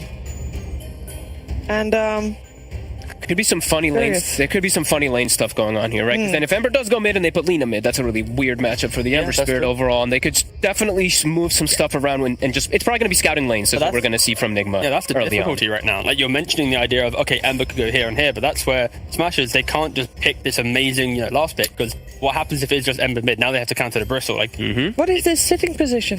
It's known as the frog. It allows for more additional keyboard reach. Okay. Just curious. Also, he's actually showing some real estate where he can get some advertising going on his chin or his knees. Yeah. Okay, and they go Pugna. Okay, all right. So Pugna, we did see in the lower division Into the Breach, Xantic did absolutely dumpster Boronia when he was playing the Ember Spirit on mid, but alas, it is just going to be a mid. It's going to be the mid Bristle now. So yeah. Rasmus and a DK off lane. Ember Spirit, that's fine. Ember Spirit loves this. He's laning versus the DK anyway, even though he's not mid. That's like what you want to have happen for an Ember. I guess the saving grace here is that you cannot, you have to remember that Lina is so potent. That is very true. That is very that true. chip and the amount of sustain that the DK has is, I think that lane is going to go okay. I think both side lanes will always be good. You're actually it's right. Timber winning the side lane for NIGMA, and it's what can this Pugna bring to the game? Is he taking early towers? Is he going to maybe the ward, the mitigating the mana regen? Is that going to be an issue for maybe the Bristle and the Timber in the mid game? Yeah. That could be the key thing. Both drafts are pretty interesting. I prefer NIGMA's because I think Bristleback is going to be like the dark horse of this patch so far. We haven't seen enough, and Armen, he's played well game one. I do like your point though. The DK also, you can get stunned. You just level stun in the off lane. You got Lina, Ember. Ember can definitely suffer, especially if he's also got ET at his back. That lane could actually go pretty well for the side of Hellbear Smashers. But yeah, I think Bristle's he's gonna get out of control. Armen. He was the MVP for me for the last game, so I'm looking at him again for this one. Can the stand-in do it again? Can our men take control of this game as the Bristleback? We're going to find out here in the second game. And we're heading over to Cap and Kyle for it. Off games happen, and it seemed like that last game was a bit of an off game for almost everyone, excluding RMN. He played fantastic, and he is somebody we're going to be looking at game 2 if NIGMA want to be able to close out the series 2-0. Yeah, indeed, and I like the way that they've set things up again. RMN gonna take the Bristleback mid. I learned the secret to this hero way back in 2011. After a late night with No Tail, he gave it to me straight. WWWW. If you can pull that off, you'll be an S-tier Bristle in no time. And I love the draft. A bit of weird movement. We saw Timbersaw picked into AA, and then later in the draft we saw Smashers take DK into Timbersaw. So just a matter of how these teams value these heroes, they'll draft them even into what most would consider hard counters. But I do like, honestly, what both teams have. The Pugna AA combo is pretty solid. It's something that Crow and the boys would know well. That was a huge staple of their drafts back at TI7 when they took home the title. So do you feel like some of these weirder picks, we're going to watch Carl, he's dead, right? Maybe. Certainly dead. Rasmus is going to be the one to take first blood. Seemed like Smashers didn't really quibble over who was taking the last hit. They all just kind of went for it. And they'll get the 2 bounty runes split still. Yeah, I like Rasmus putting himself on the DK. He's had enough Ravage, way too long of a cooldown. It's tough to use appropriately. DK stun, you just throw that out on anybody. It'll be back up again, no problem. Also very different in the aspect of one takes towers, the other defends towers, right? It feels like in some ways Smashers said, okay, can we take the tempo this game, guys? Because I don't want to let NIGMA just run at us like they were doing and try and defend every tower. Let's actually... let's do that to them a little bit. Captaining from the offlane is already hard enough. When you put yourself on a hero that has this massive cooldown, it's just annoying. You can't do things. So you're trying to make calls, but at the same time, your fear and your lack of cooldown kind of prevent you from helping the team get active because you're just useless for 2 minutes at a time. This lane is kind of an interesting one because Elder Titan, one of the best laners in the game, no doubt. But DK can kind of deal with that aggression thanks to his inherent armor. He's also got a stun, which helps a lot against melee heroes. And then that stun can lean into Lina doing a whole bunch of damage. So I'd like to see him get the stun as well. And he can do a lot of work with Gilgar up here. Yeah, we've seen a lot of Dragon Knights do that over the last 6 months. Level the Dragon Tail just to secure CS, and in this lane, it's got the extra benefit of setting up a Light Strike Array. Yep. My eyes are on the mid lane, though. Stormer specifically, I think, has got to play a bit better. He had multiple deaths in the previous game that were just straight up his mistakes. Pugna, similar high risk, high reward. He's going to need to know his limits a bit better. His hero is so key in this game against all these strength heroes. Yeah, I mean, he's got plenty of ways to kind of defend himself with Decrepify. He's life drain, can actually compete against a lot of these strength heroes and damage over time. ILTW actually copping a lot of damage here. Gilgar can keep chasing him. He's got another LSA. ILTW put himself in a bit of danger here. Nice. The Slight is going to be able to dodge it, but there's still a couple more shots coming in. Fortunately, Rasmus does not have Breathe Fire right now. Gilgar would really like to take away that healing salve, but at least they keep ILTW out of CS range for a while. I was going to say, Rasmus, go help your boy. And they turn right back around and start hitting Kuro back. Tower is under attack. Yeah, it's a really aggressive lane up top. Nobody feels happy laning here. It's like, I just want to CS instead of got to keep dealing with this guy trying to hit me in the face instead. Bottom lane GH, careful here.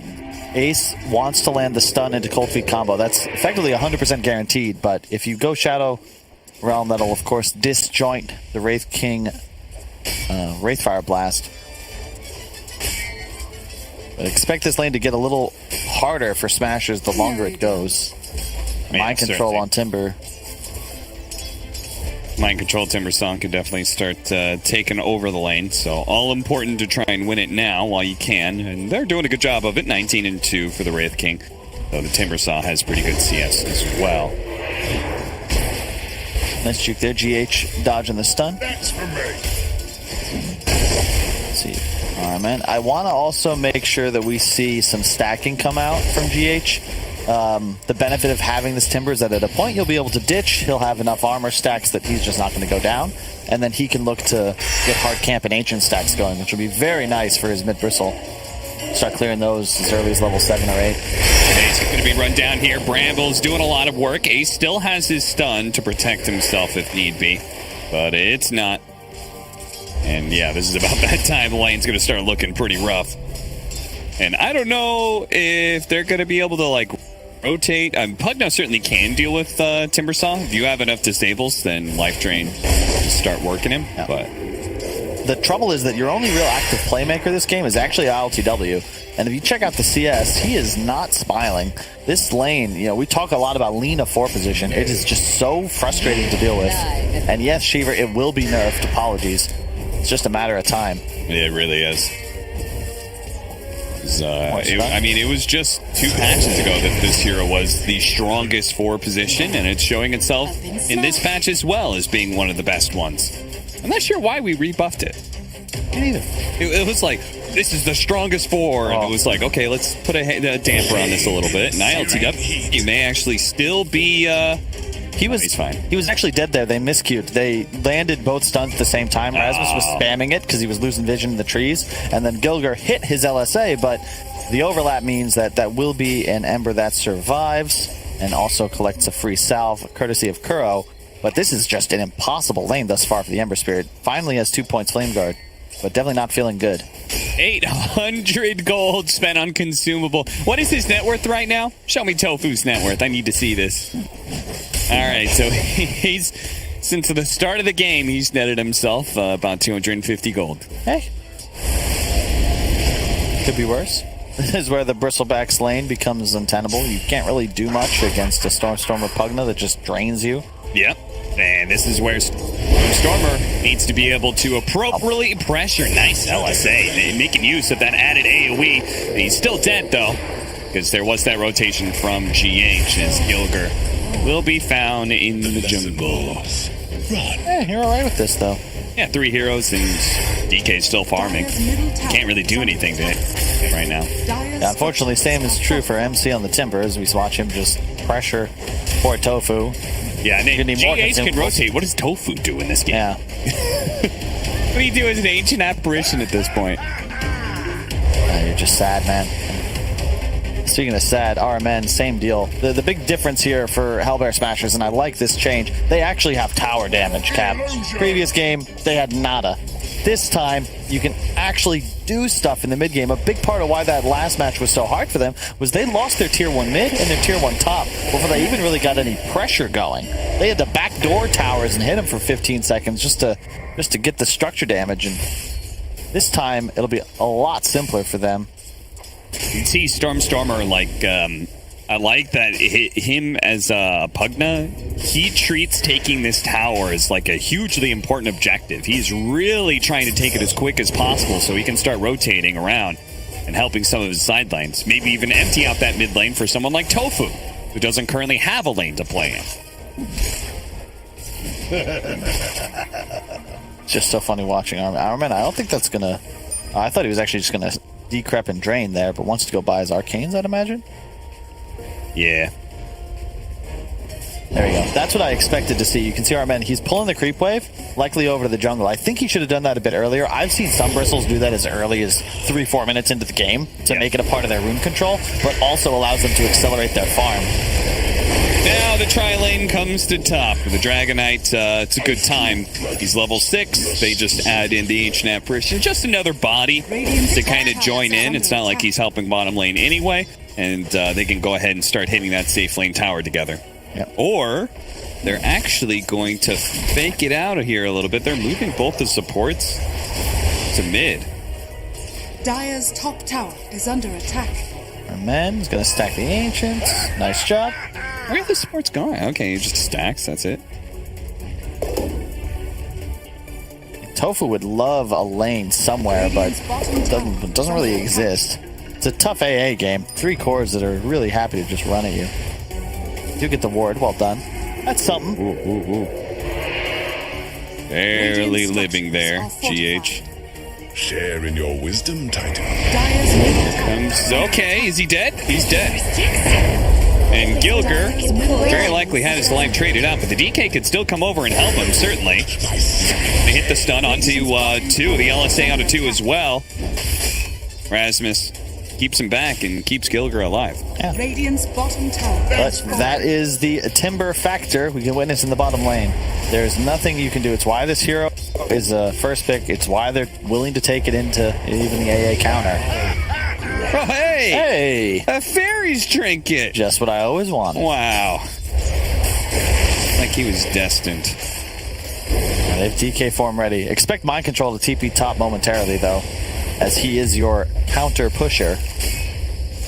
Picks up the hood. Maybe they just give it up? They'll defend mid, if anything. I mean, what problem? Okay. A little late, yeah, but he's here. It's very dead. They really need to, like, actually catch these heroes. Otherwise, they just made everybody go top lane without a good fight. Okay, Rasmus, you should be able to catch him in at least this stun. As, with the Timber Saw coming through, that'll cut him down to size pretty quickly. See if they can chase after and get a little bit more here. There's not much to slow him down, but there is the tier 2 coming up soon. Stormer turns around, goes for the life drain. It keeps him alive for a little bit longer, but yes, NIGMA, in their rotation, do manage to kill 2 cores. And maybe even take an Ancient stack as well. That was really well done by NIGMA there. They had to collapse. Like, as you said, they brought 5. You need to be able to pursue and get kills. The downside of the draft, limited disable, but they have incredible damage, and they're just untargetable. MC is actually playing, like, the role of initiator. It's the second kill he's picked up with handy chakram and body usage. I will say, Those last 2 deaths are totally unnecessary, right? True. Like that was just a bit of a mystery. I understand Storm's like, I don't want to leave my captain behind and stuff, but like, it's 5 people. Like, you could just take the L. Yeah. It's a small L. It's a lowercase L. When you're healing somebody that dies, it's like that. It's like when you ever seen the scenes in the movie where the guy is distracting the lions, raptors, whatever the creature is. He's like, hey. Yeah. And then they start running after you. Oh, yeah. You got to think that far. Hit moment. Yeah, exactly. Why did I think this was a good idea? Yeah. Because now you've just been hurting yourself. Your frontliner's gone. Mind Control is being chased down right now. He's got a Dragon Tail in a second. If they can actually hit it with stopping him from Timber Chain, they do. And they get the kill. Mind Control falls. A big rotation used, but worth it. Also, love the build from Ace. He's been off-screen farming, but top net worth, and he has the armlet build. This was not a Midas or Radiance game. Armlet. The plus armor, super effective against ET, and it's necessary to be able to go toe-to-toe with heroes like Bristle and Ember Spirit. GH with a handy solo kill. Gilgir looking to chase. Tofu's not having a fun time playing this 1v1 game against GH. Ancient Apparition against Dark Willow. You're just like the freest kill. GH, nice jukes here. Ensuring that the LSA doesn't catch him. But Decrepify still going to slow him down. They'll eventually get this kill. Terrorize. He still got TP. He still does have a TP. He's going to get into the trees and try and TP maybe one Shadow Realms up, but they just need AoE damage to kill him. A little bit more space, I guess. Looks like he's playing one of those Aghanims Labyrinth levels. The traps, which, depending on your group of friends, you either were auto-skipping or always going for. The caster stack, you had to skip those. We had some players who couldn't handle the traps. I was always a trap clearer. Radiant's bottom tower is under attack. I was the person that pinged, like, click here, then click here. You can do it. And yet some people still mess it up. It was a good litmus test. For who could click buttons. Yeah. Oh, wow. Echo Saber. Have we seen this? A couple of the regions. Echo Saber after the armlet. It's the efficient build, right? It's so that you might not necessarily be picking fights, but you're always ready to fight. And it does help you scale significantly.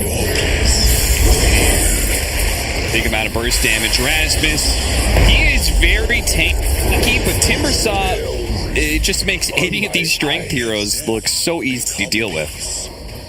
And Dark Willow's another one of those heroes that feels like she cuts down these big tanks as well because she just seems to have unlimited damage. Yeah, most definitely. What will be the play? Let's see. Aether Lens on the Pugna. Yul soon on Gilgir. Rasmus just rushing a blink. Poor Tofu, man. He's just getting ran at all times. Yeah, he really is. Cold Feet will get him some distance. Over in Triangle, Gilgir's being run at here by GH. And now, this is a big kill. Getting Stormer. They're going to use the Terrorize to make sure he can't life drain anymore. And with this kill, quick and fast, as the Hellbear Smashers, they're kind of just playing 4, but not necessarily together, and they're just getting picked off all the time. Well, that's the thing. Ace with his build, I figured would be in a much more active scenario, but it's just really weird the way this is being played out, because NIGMA are playing the draft. Like, look at the tier 1. They're not even bothering with it. They've warded strictly to Slay. They're now going towards mid for the more valuable tower. Armin in trouble, though. Has the hood. He does have GH next to him as well. Here comes Mind Control. They're going to start kiting backwards here. Rasmus is going to be stumped up. The dangerous thing, Mind Control's coming in, but he's getting a little low on mana. Rasmus building up on the minus armor thanks to the viscous nasal goo. Wow. Looks like it's going to be Mind Control who's the victim of the over-aggression. And Ace is actually going to be joining in on the fight now. Almost killing GH. Stormer not able to catch up, though. And they just seem to have... Is it weird that, like, they've got stuns, but it feels like Hellbear Smashers are lacking in disables somehow? They just can't seem to I was about to say both teams don't really have stuns, but then I'm like, wait, but how do they have so many of them? It's just the lack of initiation tool. The blink should help. but it's just a problem where, the two cores of NIGMA are just kind of running rampant, and they somehow seem to find Tofu and Gilger at the start of every fight. It's really just Rasmus that has to be there. Yeah. Ace has to be there so that they can, stun heroes and actually fight, which allows then their spellcasters to position properly. No, that's definitely what it is. I feel like Tofu's never with a stunning hero. Yeah. And it's also never Tofu plus Gilger plus a stunner all in the same area, so they could just boom, boom, boom, that hero's dead. You saw the combo. Like, in a DK stun, the Timber died because there was so much magical burst. They don't even need auto attacks. But this is the problem, is that oh, nice deny. They're going to try and go for RMN here. He's facing the right direction, too, for them to be able to burst him down. Nicely done. They've got burst damage to kill these guys. Timbersaw, he's actually going to go back into this one. The life drain keeping Stormstormer alive, but the Terrorize now going to fear him out. He may be rooted, though. Mind Control's not going to be able to catch up to Stormstormer. They've got some more magic damage, and he's dead as well. Ace actually was able to chase down Kuro. They're still going to try and chase after ILTW, but he's a slippery fella. And look at GH. He's just waiting for the pickoff. He's waiting for one of these supports to be off by themselves or something. Dire's top Yeah, I mean, this is kind of Smasher's game. Like, if you look at the way that NIGMA have been forced to itemize, it's a first item hood on the Bristle, a rushed pipe on the Timbersaw, but they need more than that. And they need defensive dispels. They need Lotuses, they need Yules, maybe even a BKB on the Bristle. Just because of the threat. A stun into the magical burst is just, you cannot live. There's nothing you can really do other than avoid or remove some of these spells. And Ags will be the build-up for ILTW. He has a Maelstrom, but not having the greatest game, to be quite fair. His lane was rough. And the damage output for NIGMA will be there, but they need to somehow pick off the supports to start. And now I think that Smashers, they've got the memo. Like, look at this. Fights are going really well when we're around each other, guys. Tofu's like, I'm going to keep you between the enemy now. And this is perfect. Like, look at this. This is exactly what you want to see. They're on the same screen, but Tofu in the safer part of it. Tier 2 items are out. There's the Blink Dagger from the Wraith King. So now, initiation's getting like really straightforward. For Hellbear Smashers. Double Blink Daggers, double frontline heroes that can create space for our spellcaster to make sure they hit all of their spells. But NIGMA, they're going to get on top of him first with the ILTW leading the charge. He managed to find Tofu. The stun coming out, Dragon Tail, the Ice Blast as well. Onto Mind Control with the Life Drain. They managed to burn out the Timbersaw. But RMN is right up in their face. He's doing more and more damage over time to Rasmus. But he's chased away by the Life Drain. The Terrorize is going to be used to make sure the Pugna is not a factor. Ace, they can't really deal with him. And as they try and run away, here come the Blink Daggers. Ace is going to be able to blink forward as well in a second here. Oh, got hit by the Quills. And looks like maybe he's going to opt not to chase. Man, I love this build from Ace, though. This is actually so sick. His sustain is insane. He kept the Possessed Mask as well, so the lifesteal, like, he's full health, just 3 clicks on Ancients. And he's not really targetable in the fights. His net worth is keeping up because NIGMA don't have a true hard carry. They're basically running 3 2s. He will be the strongest hero on map. And the way he's itemized, it's that it starts now. Now they've got a Yules on Gilger. Here comes the Ice Blast. I mean, these strength heroes are just ripped apart by a lot of this magic damage plus Ice Blast combination. RMN barely surviving here. And this is looking like now NIGMA, they can turn the tides a little bit here. They start poking at Ace first, seeing if they can take away his first life. Hellbear Smashers trying to help him out here. The Life Drain keeps him alive for a little bit longer. Turns around, does a good amount of damage to Mind Control. Resetting up now. The Stomp. Oh, managed to blink away before he's hit by that one. Slight miscue from Kuro there. I think his spirit was mispositioned. Otherwise, it should have stopped the blink as he came up. He was facing away, so shouldn't have been able to blink there, but alas, I don't know if you want to fight them anyway. Hold up. Back line, but they found Mind Control first. They're going to get the jump here. A long Timber Chain through. They just need a little bit more damage, and Stormstormer's got that damage to finish him off. Tofu, he will be the victim here, but that is fine for Stormstormers, especially as they get a return kill on a GH who couldn't actually get off the Shadow Realm. He gets zapped down by the Nether Ward. Rasmus sees his opportunity to be able to get fresh initiation onto the Ember Spears. They have chain stuns. He's dead. Triple kill for Stormstormer as they could just keep chasing these heroes down. The only thing that's stopping them from blinking and catching up is the Quills, but Gilger, he can certainly run him down, missing the LSA. He does still have the Yules. You're going to look for Kuro first. feeling like maybe RMN's a little bit too much to handle, but apparently not everybody got the memo that Rasmus was going for that one. All right. Dude, say whatever you want. Mind Control's playing like a beast. It's an impossible Timber game. He's just consistently targeted at the start of every fight, but he is with no stuns and just a pipe. It feels like he's necessary to land kills because the chakram is effectively a disable in this game. Is it just me, or is it again like that whole Rasmus move? That was like a perfect example of like Hellbear Smashers just not on the same page. Yeah, it's like they won the fight. The W. 2 heroes left. You either choose to back up and say Bristleback's too tanky, or you can keep going. But whatever you do, you got to do it as a team. It's the same as the first game, right? You make this mistake, and now it potentially leads right to a Roche. MC, be careful. Pipe a bit late, but it will absorb some of that lasting damage. Can you finish this is the question. Here comes Hellbear. This is getting a little dicey here. Fortunately, that's a really good sleight of fist. ILTW stunned up, but the rest of the stunners are not close enough by. But they do force him out of the Roshan pit. It's low enough, in fact, that Hellbear Smashers, they could probably just throw the Wraith King in there if they want to. He's got reincarnation. Not going to try for it. Instead, they're going to smoke and wrap themselves all the way around. Radiant are scanning. See if they can get up onto the high ground. But NIGMA, they know about this, I think. Because of that war that was on the high ground, they should know. They're going to be moving over. Smoke from NIGMA as well. They're going to break that smoke. ILTW leading the charge to break the smoke, making sure he doesn't get caught. Really nice jumping from Mind Control. So much damage. And he may still... No, he actually gets blasted down pretty quickly, but the damage he did is quite nice. He's going to be able to TP back into this fight as well. There was only one Ice Blast, so now he's coming in, and he's a monster that cannot be stopped. Smashers are immediately out of this fight.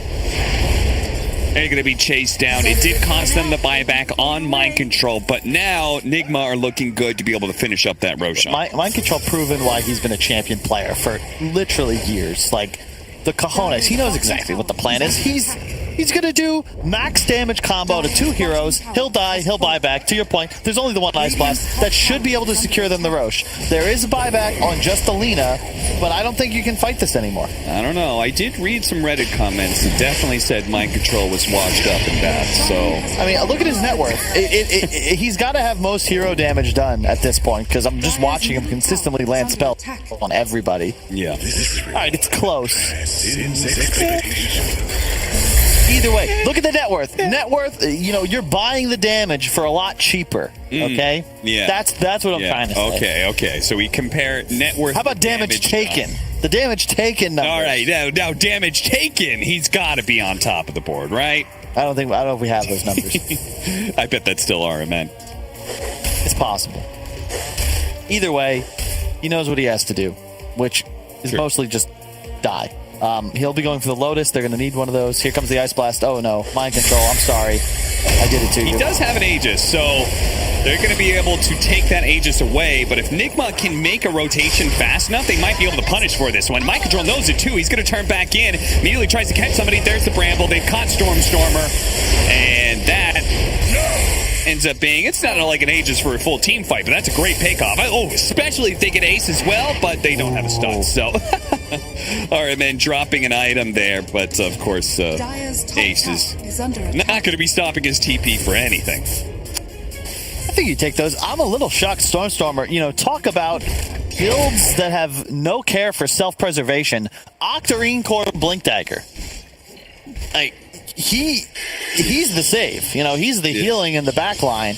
And I understand the cast range and the CDR are excellent, but I am very, we've seen even the comms. Like, this is a scenario Kuro's been in before.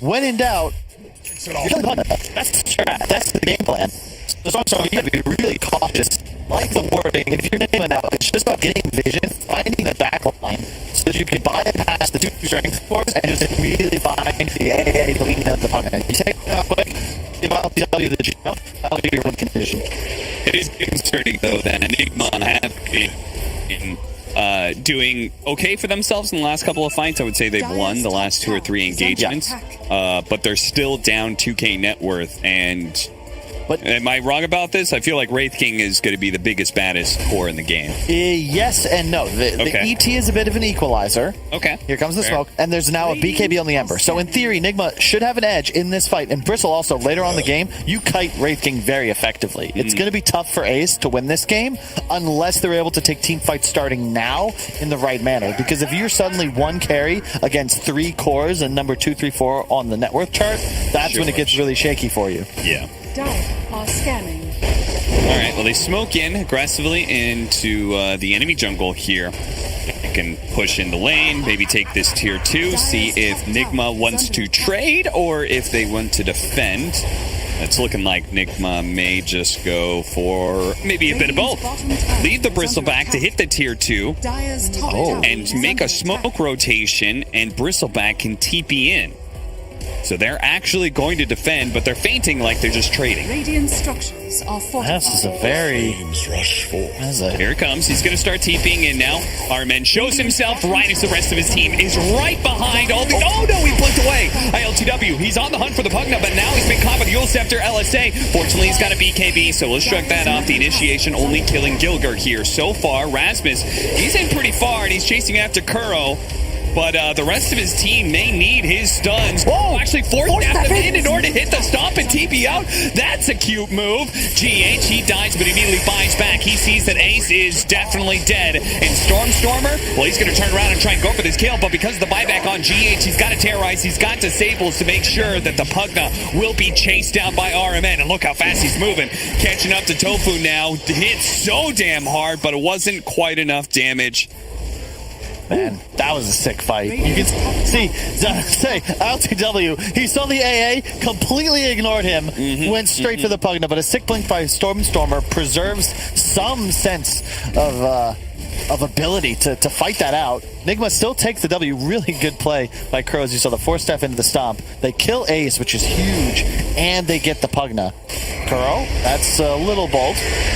And GH is not going to be helped them either because he gets Dragon Tail by Rasmus. Rasmus taking a lot of magic damage here. And this trade-off will be worth it if it's just that 1-for-1 so far. Actually, where did mind control die? Oh, that was his buyback death. Never mind. Yeah, it just took a while. I forgot he bought back, so he's been dead for a while. He has the Lotus Orb, finally. That was such a rough fight. He actually had Wand there, but he was, I believe, still affected by AA ults. Oh, no, sorry, he wasn't. He died because he used his Timber Chain, and the mana proc killed him. It's really weird playing into Pugna as these heroes like Timber, because you take the burst before the spell cast, and it's just not really, it doesn't feel right. Gilger needs some help. Decrepify will help him. Bristleback and Ember doing just a lot of physical damage between Slight and Quills. So Decrepify, good way to be able to save your allies there. Gilger trying to work towards an Aghanim Scepter, because obviously the pure damage would be super good. All these strength heroes are so dependent on the pipe to make sure they don't get bursted down by Ice Blast plus nukes. Oh, okay, there we go. Damage per net worth. Ace having the least, which is not surprising because he has the highest net worth. Interesting. Okay, well, that last fight threw off, but still, mind control in a handy 4th place. His net worth has gone up, though. So you're getting less value, but overall more damage. All right. I'll keep handing these straws for you, Kyle. You keep grasping at them, all right? No worries. It's what I do best. Wraith King, level 18, max out ultimate, has the AC, so that 10 armor switcheroo will be very effective as this game goes later on. It's the best item against an Elder Titan. That is not removed by the natural order. Y'all care about plate mails, or? Radiant's bottom tower. And yeah, they're going to get a Lotus Orb on RMN as well. That's the key item. You needed those dispels. Very good. You'll make Rasmus stun himself. You'll remove the cold feet, the decrep. It's just necessary. Dire's top tower. But I mean, credit to Stormer. This man, he's really committed to this, now you see me, now you don't style. Glimmer Cape after the blink. Dagon next. No thought to a BKB, armor. No. I'm just going to outplay you. Yeah, that's like no Aeon Disc as an example. Like, what happens if you do get caught by Disable? Like, then you'd have a second plan. But Stormer's like, no, they won't catch me in the first place. Exactly. Like, it worked out for Justin Timberlake in that movie about the magicians, but he had plot armor. I don't think that Kuro and squad are gonna. You don't think Stormstormer's the protagonist of this story? I don't know. I'm not sure what the split of the fan base and the viewership is, but in my experience, it's typically a little more NIGMA favored. Yeah, just a tad. Something about winning that TI gives you a lot of fans. Yeah. You know? Something about being a storied legend like Kuro helps a bit. Man, you actually... So many old school captains, man. Rasmus has been around since Dota 1 as well as Kuro. Yeah. It's like... And that's why we shouldn't understate what's on the line here. You know, NIGMA, they're up a game, but keep in mind, like, Kuro has never missed a TI. I believe there's only 2 players that can say that. Yeah. It's Kuro and Puppy. And Puppy's got his ticket punched. You know, they need this win. They need to be at the major, and they likely need a top 3 performance at worst in order to qualify on points. Otherwise, you know, we've seen over the last couple of days just how stacked this region is. Yeah, Alliance beating everybody. The next major, this region isn't looking too hot for points to TI. Yeah. Which means the field is going to be really competitive for that one slot. Imagine like an OG versus NIGMA qualifier finals. Yeah. Like the TI rematch, loser stays home, winner gets to go play for 40 million with the added benefit of a month and a half extra to work on the roster, iron out the kinks, and get back into championship form. But I don't want to get ahead of ourselves. We got Roche. Here comes the big battle. Rasmus inside of the pit. Immediately going to find the opening here. Under mind control. They can burst him down nice and fast. They do. Laguna play. That certainly does the trick. Half his health and he's just gone. ILTW jumping in real deep to go for Gilgir here. But the Gold Scepter into the LSA. He's going to force out. No, he actually holds on to the BKB. Jumping over like a madman. Now he pops the BKB. He sees Ace a little bit low and they're going to go for that kill. Now he does still have reincarnation and he's toggling his armlet. So he's kiting out NIGMA very nicely with the BKB used and a support traded out for core. I guess they didn't have to buy back on Stormer. Probably not. Not the plot armor that he was hoping for. No, not at all. And you can see the downside of this item build. As soon as he gets caught, he's dead. There's no save. He is the save, and he's playing as if he's just better than everybody on this field. And so far, yet to prove that, but we'll see. Maybe this smoke will give him a chance of redemption. Are scanning. Radiant's Even game. Tower is under attack. Right now, 4-on-4. They get the scan, but it's still spooky. It's good that they move all the way around like this. Otherwise, their smoke would have broken and they would have been spotted by the ward. Now the smoke breaks. Tofu is the one that breaks on. Ace immediately jumps forward. Oh, goodness. There goes Kuro, but he buys back almost immediately. Rasmus down to about half health. The Ice Blast is going to come through. The Bristleback is a pretty decent target, but they don't have any more left, it's looking like. A Stormstormer is going to be gone on. The Spider Legs will only carry him so far to Crepify, and he's just out. Rasmus, he's going to have to battle it out with Ace alone here, so supports are easily going to be chased down, but they just do not have the power anymore. TP away for one. That fails. Ace, he'll be okay. Lena will be cleaned up here, but it's looking like NIGMA can very easily... I wonder, are they do Roshan here? Or are they going to go and just hit towers? All right, they decide on Roshan. They're like, all right, it's second Rosh. It's a value one. I mean, it's just NIGMA looking to kill the Pugna, and the Pugna can't do anything about it, Cap. Yeah. And dies, buyback, dies again. With him gone, the damage output of Smashers kind of disappears. Tofu, unfortunately, didn't really get with the team. He had the smoke broken, which then pushes him and Stormstormer to the left as the DK Wraith King get a nice kill on Kuro. Buyback, TP into the outpost. Yeah. Suddenly, you're now just a team that's out of position, and the numbers are even. So just unfortunate there for the Hellbear Smashers. Once again, just a little bit of disconnect hurts them in the end. You want all that attention on the initiation that came out from Hellbear Smashers. You want them to see DK and Wraith King jump to us, boys, get them. And then your backline spellcasters have the free space, but that wasn't quite what happened. They do finally have the Aghanim Scepter for the Lina, so there's still the possibility that with a stun and then an Ice Blast plus Lina's full combo, they can bring down any of these heroes, but they just need to find the right openings here. And also got to be careful of the Aegis. Jeez. and potential buybacks. Who took the shard? I think Ember Spirit did. So the remnants now refresh if he gets a kill, and they also do that AoE damage. Really love how LTW is playing this game. I think the itemization was perfect. The BKB so that he could fight, and now the Ags so he can fight the right targets. Yule's just in time from GH. Counter Yule's by Gilger, but of course he's very, very stuck. And Hellbear Smasher's looking a little bit lost now. So they're going to have to hold on to the high ground and hope that NIGMA somehow make a fatal error.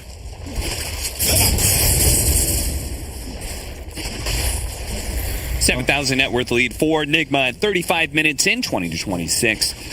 This is the second game of the series with NIGMA already leading 1-0. Look! What? Look! What? BKB queued up, Cap. That's what I'm talking about. That's a good item. That's a great item. Radiant's top tower is under attack. Makes you immune to spells, stuns, disables. It's fantastic. I recommend everybody at home. You should pick one of those up. Like right now, or whenever you want, really. Okay. I don't think, there's oftentimes it might not be the perfect item, but I have not heard many coaches, casters, analysts, pro players ever say it was a really bad idea to buy that BKB. Yeah, bad BKB game, really. Never happens. So I remember talking to my brother about first picking Rubik, and he's like, what if they counter? He's like, you can't counter Rubik. You can't just pick bad spells. It doesn't work. Okay, Gilger chained outside of the base. That's not your backline spellcaster in the position he wants to be in. Fortunately, 4 staffs are a thing. Gets away. Nice D-ward already placed. Let's see, these teams have a very similar idea in both of these games of where their vision wants to be, because they know where the fights are very likely going to be happening. RMN just loves dropping items around. LTW in deep here. Can they get the stun on him? No, he gets off the BKB off the slight, and Gilger, he turns around, throws out the Laguna Blade, but of course should be rather dead here. The Glimmer King plus Decrepify offering him some opportunity, but LTW not hit by the LSA, so Gilger is caught once again. Minute on the clock for him, and Smashers are gonna have to once again head back inside their base, unless Ace, he's gonna go for Kuro here, who knows does not have buyback right now. Light Drain doing a lot of damage to the Timber Saw, he pops the cheese. He's gonna be back up to full health, and Rasmus being run down by LTW and all that magic damage. First life of Ace gone. LTW getting a little bit low here, but he still has a minute on the Aegis, so he's willing to play that dangerous frontline position for his team. NIGMA, another successful fight, but they don't push it too much. They just hold the base, or hold the map a little bit longer. Yeah, they need to chill a little bit. They ran out of remnants. LTW is probably saying, guys, it doesn't matter if I respawn here. I will not really have that many tools to help you out. I love the build, too. The Aether Lens Octarine. Not really a build we see too often anymore on the Ember Spirit, but it's so good here just because he's catch, and really, it's not about the damage. It's about finding it onto the right targets, and consistently, Lina, AA, Pugna, all guns blazing for those heroes. May not have the DK, and they won't have Dragon Form when he's back up, but Smashers are still willing to try and take the fight. You see RMN with his fresh, overwhelming blink. It's a good level 25. It's a good title for the way that they're trying to play this game, which is just straight up get in, overwhelm the backlines, ignore Ace, who cares about him. He's not really able to deal enough damage to these 3 cores of NIGMA.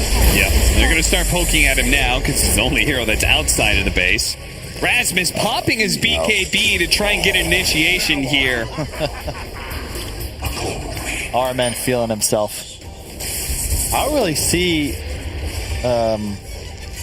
NIGMA ever all chat, like with their voice line span. Yeah. But RMN, RMN's like, this much time in the sun, you know? What do you, who's Curry? Are you going to kick me as a player? I'm just standing in right now. And no BKB on Rasmus now. No net worth to speak of either. He's just a blink BKB bot at this point. And unfortunately, NIGMA, now that they've had that time to itemize, 3k health on the Bristle, 3k health and a BKB on the Ember, 3.2 on Mind Control, along with that Aeon Disc, plus all these Lotus Orbs, suddenly that 100 to 0 and a stun lock isn't really possible. And oh, they got him. No BKB, they know it. Yep, and that's why they jump him, and that's why Ace is trying to bail him out right now with the live trade. They're trying to keep Rasmus alive, and it's doing a little bit of work, but it only stalls inevitable for a couple more seconds. He's going to buy back now because Ace desperately needs the trouble. They're trying to save each other, but it just means they're all going to drown as NIGMA start washing over them bit by bit. ILTW is fearless as he continues to charge in after hero who bounces in and out when he needs to. Gilger somehow making it and running the opposite direction of his base in order to try and stay alive. But ILTW catches up to him. They got buybacks, so Hellbear Smashers, they're not out of it just yet, but the net worth difference here is growing quite a bit. Yeah. It's just so hard. There's too much catch, and you could see Stormer, that whole fight, he didn't leave his base. He recognizes the moment I identify myself, they're just going to come for me, and he still doesn't have a BKB, so there's really nothing he can do. No force stab. Oh, hey, they found him. But on the left-hand side here, he's not too far away from his base, so we can probably still get out of here. Rasmus, the rest of his dragon form, has failed out here. Tofu having a TP from his base to his fountain. Yeah, and the BKB used by the Ember, sure, but he's already down to the minimum duration. So no big deal. The Octarine as well. It's a less than 1 minute cooldown. See what's the saving grace? Trying to see how do you get back into this if you're Hellbear Smashers. Ace, he's going for the Swift Blink. It'll help, but it's just like who do you kill?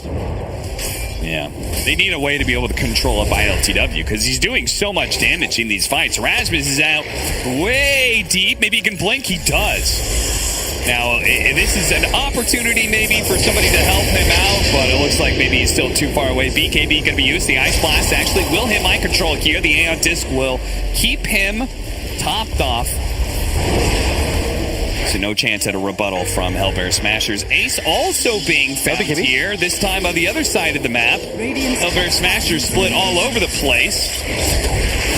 They're running out to try and save Ace here on the second life, but my control's here, so that second life of Ace, it's going to go down real quickly with the Terrorize and the Whirling Death. Yeah, you can see Ace just... Hellbear Smashers, they just seem to be out of it right now. They are getting picked apart constantly, and as they're getting picked apart, they seem to be more desperate to try and split push, and it just means NIGMA are finding more and more opportunities to pick them apart. Vicious cycle. And now, without the frontliners, he's backline supports, and even Stormer, they look awfully scared for their lives here. Radiant's bottom tower is under attack. LTW and Armen have played a hell of a game. 15-1-11 on the Ember. Armen 8-1-14, but just playing so clean everywhere, like just constantly diving. And now we have a BKB on Stormer. There still isn't one on Ace, and you can see there's just too much control for him to deal with. He got off 3 attacks and 2 lives.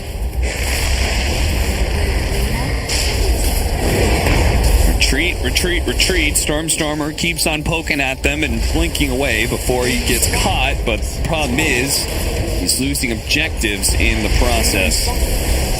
Second lane of barracks, first lane of barracks rather, down. NIGMA will start working towards the second one if they want, but the Wraith King is coming back up. They saved the Wraith King's buyback because ultimately 5-on-5s are hard enough, and they do not have a buyback on Rasmus, so a 4-on-5 seems near impossible. LTW just styling. Got the Glepnir completed. I don't know if I've ever seen this item in a professional game when it wasn't in this setting. It's like, well, I'm just out of slots. Like, I need something. But even more control now. Arcane Rune to boot. He is incredibly tanky. Certainly help him catch Stormer and those squishy supports a lot easier. Yeah, he has the Arcane Rune, and finally near full remnants. up to 4 charges. It's more than he's had in what feels like 2 minutes or 2 hours. Here he joins and immediately jumps on, gets the Gleipnir onto the 2 supports. A Yule Scepter from Gilker, but he doesn't have anything to get himself out of this sticky situation. Ace starts backing up. This fight's already over. Hellbear Smashers. Back to the base they go. ILTW looking to catch some extras. They will manage to find Tofu here. He gets off the Ice Blast last second. Just before he dies, neither one of the supports has a buyback now. Rasmus approaching forward, Gleipnir onto the 2.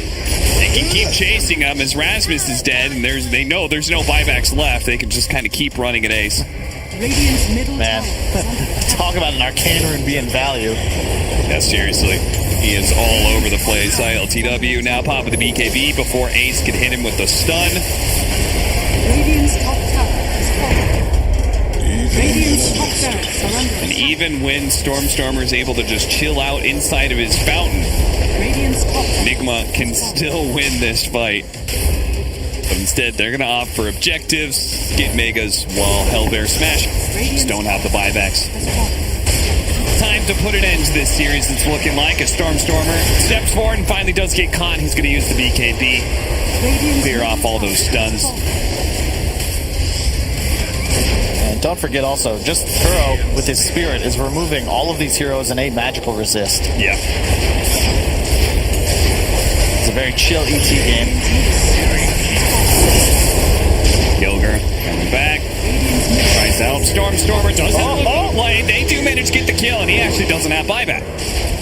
So they get megas, but NIGMA won't be able to end the game just yet, especially if they can actually get these kills. Ace is going in deep here, and he's going to die, slowing everybody down, giving an opportunity for more of spells to be casted on NIGMA. They've now killed 2 of the cores, and everybody else is for them. And just as long as they have the disables to be able to catch them, all of these kills should be theirs. Hellbear Smashers finally winning a fight. It feels like they've lost the last 10, 15 engagements. They finally win one, but it comes at a cost of megas. Is it a Pyrrhic victory? Pyrrhic victory? I don't know how the hell to pronounce it. But P-Y-R. See, I can spell it better than I could say it, but I'm not going to try to do that either. Pyrrhic, I believe, is the term. Either way, they get some time to collect themselves. Sure. Consider the status of their base. Roshan is available with the refresher. You know, they're not out of it. I mean, talk about a rapier hero. It's queued, and Ace, he's thinking about it. He'll have the gold. ILTW just, the burst damage thing, the Laguna just shreds him. But he is also under tier 2s, and there are 5 heroes there. Yeah, he pretty much committed to kill Stormstormer, barely missed out on the kill. It's not over. Rapier is selected. He's going to have Aegis on the Wraith King. Okay. This game is not over yet.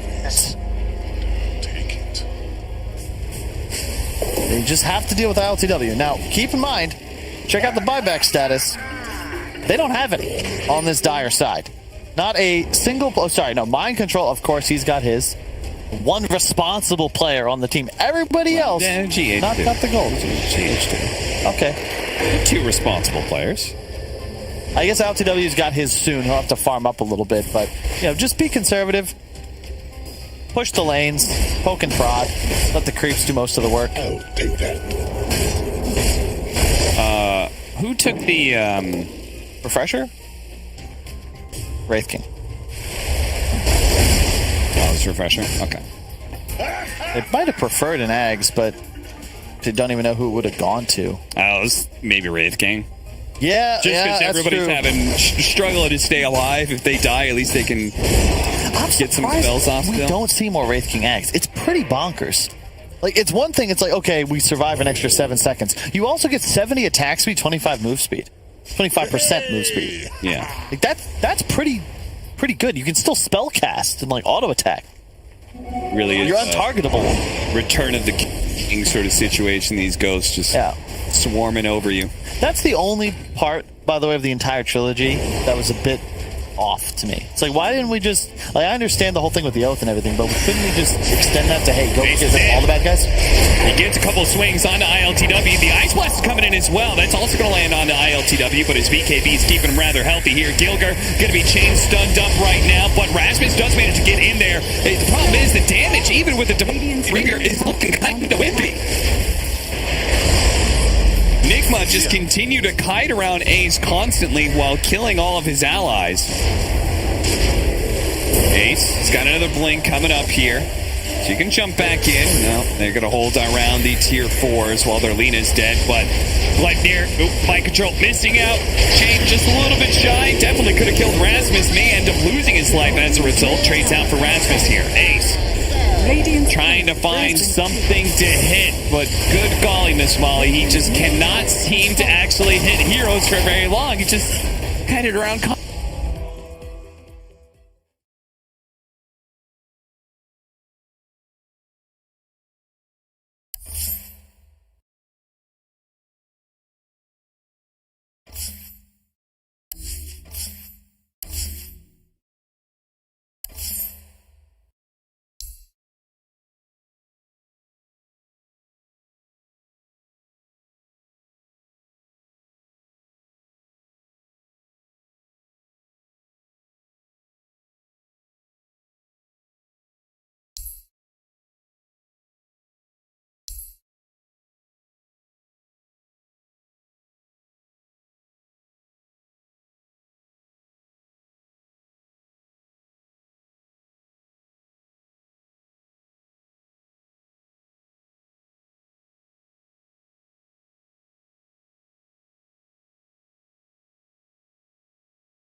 They had some fun winning this series against Hellbear Smashers. Oh, they're all smiles, too. That's a fun one to close out.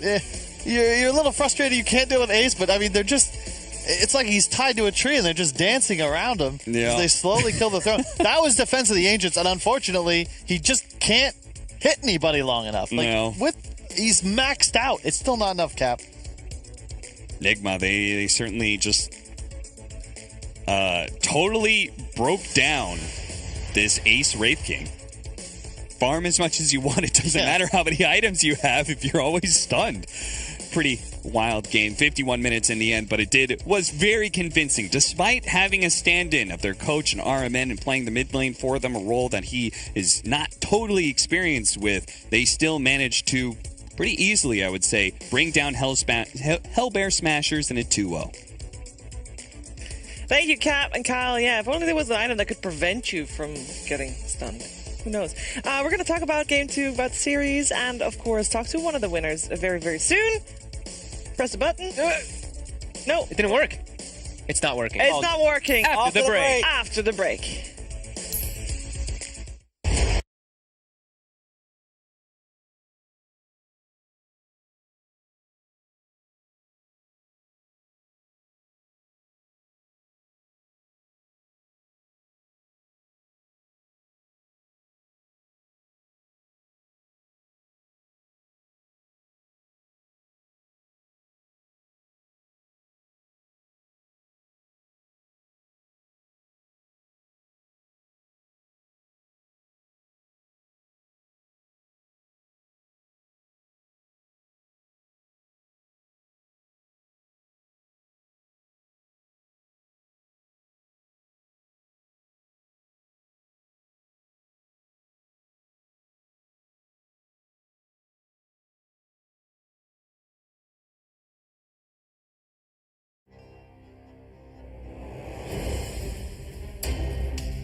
mid-game comes around, they stop playing together, and they're all on their own islands, and it didn't really click. And I'm here with T and Fog, and they're also going to be fairly critical on Hellbear Smashers, while also praising Team NIGMA, because they did remain calm in the face of what looked to be a scary lineup from the Smashers. And they knew who to enable. They knew who should be the sacrificial lamb every single time. Mind control being that sacrifice, allowing RMN and ILTW to have an excellent game. ILTW had like one of the rougher lanes possible for the Ember Spirit too, and he ends up just completely going out of control. T, how much damage did he do? He did 91,700 damage.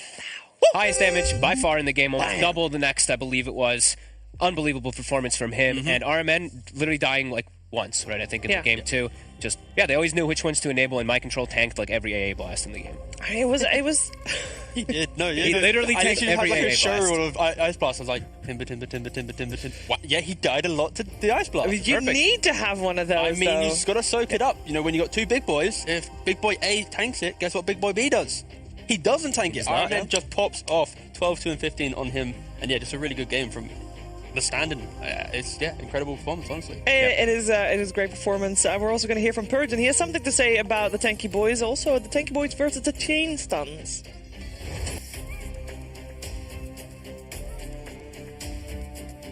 The Hellbear Smashers this game. With Dragon Knight offlane, which laned well against Elder Titan, it gives them a great person to initiate to start their combos. First stun, follow-up stun, here's an Isis, there's one Ice Blast that didn't hit Mind Control, and this is like the glory team fight for Hellbear Smashers. They get one pick off, and they can use that to have a hero advantage for the rest of the engagement. The other really cool thing about the lineup is the Pugna plus AA combo. If you're decrept and you have Ice Vortex on the ground, you're taking close to a little bit more than like 100% extra damage from magic damage. So it basically doubles everybody's nuke damage, which is why they had such a good shot in these early mid-game fights. But the downside is that later on in the game, what started happening is the NIGMA heroes were good at diving the back line.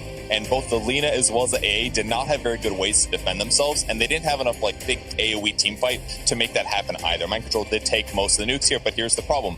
A has already used his combo. Whether he was dead or alive, it would still be a little bit iffy. And while Decrep was useful in some of these moments to buy them some time, once BKBs came online, these fights ended up being a little bit harder. Gotta skip forward a little bit here to about this moment. Smasher is going for a fight in the enemy jungle, and what's going to happen is they put their initiators in the front, 2 blank daggers on both of these guys, and on the NIGMA side they've got Ember, and when he gets close he gets the Searing Chains, and basically the whole fight is won at this point, because now Mind Control can be the guy that goes in, and he gets 2 of the heroes all the way down to 30% at the start of the fight while they get to follow up with that. And he's going to get blown up right now as he does, taking all of this damage, but he prevented Smashers to do what they want to do, which is jumping in first, doing a chain stun on a guy that ideally isn't Timbersaw, and they just buy back Timbersaw anyways, which gives them the potential to run down their opponents. And then later on, another crucial fight in the Roche Pit. Rasmus goes in, here's Mind Control dying again to everything, and now they're running for their lives. Now, one thing that happened was Pugna used his Spider Legs here to run around a little bit, and he went to cast Life Drain on the Timber, and by doing so, his Spider Legs ended up out here, which pushed him into the Roche Pit. So he ends up getting caught by the Stomp here. He ends up getting completely separated, and here's the BKB timings that they can use to dive the backline. Jumping onto Lina, this happened so many fights in a row. ILTW did such a good job in making sure Lina didn't get multiple rounds of stun in, and as a result, it just became Dragon Knight and Wraith King being kited, being ran at, and it just made it so much harder for Hellbear Smashers to fight. So NIGMA bought time and eventually got to those survivability moments and allowed their tanky heroes to shine.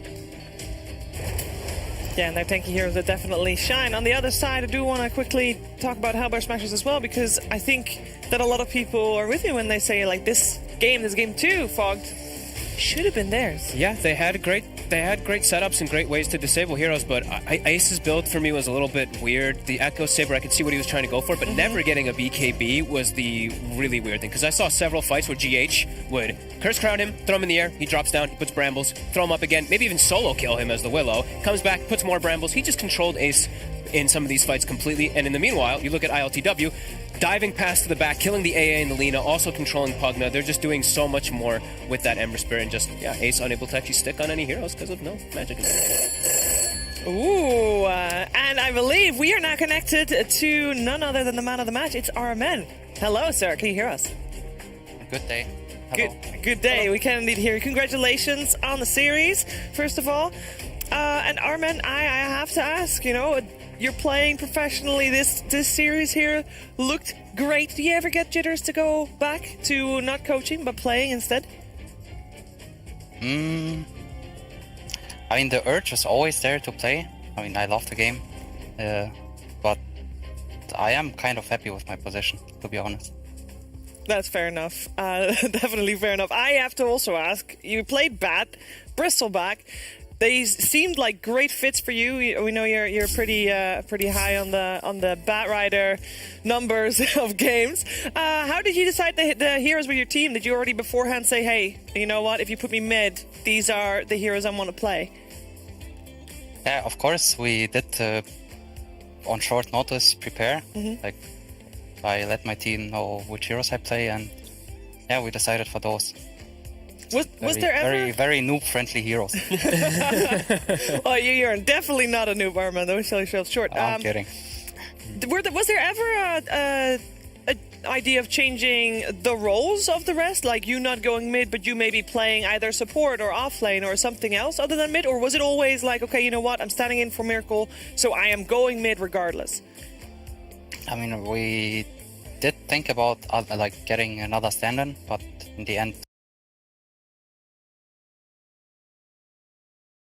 decided to go this route since I believe we didn't want to change up too much things.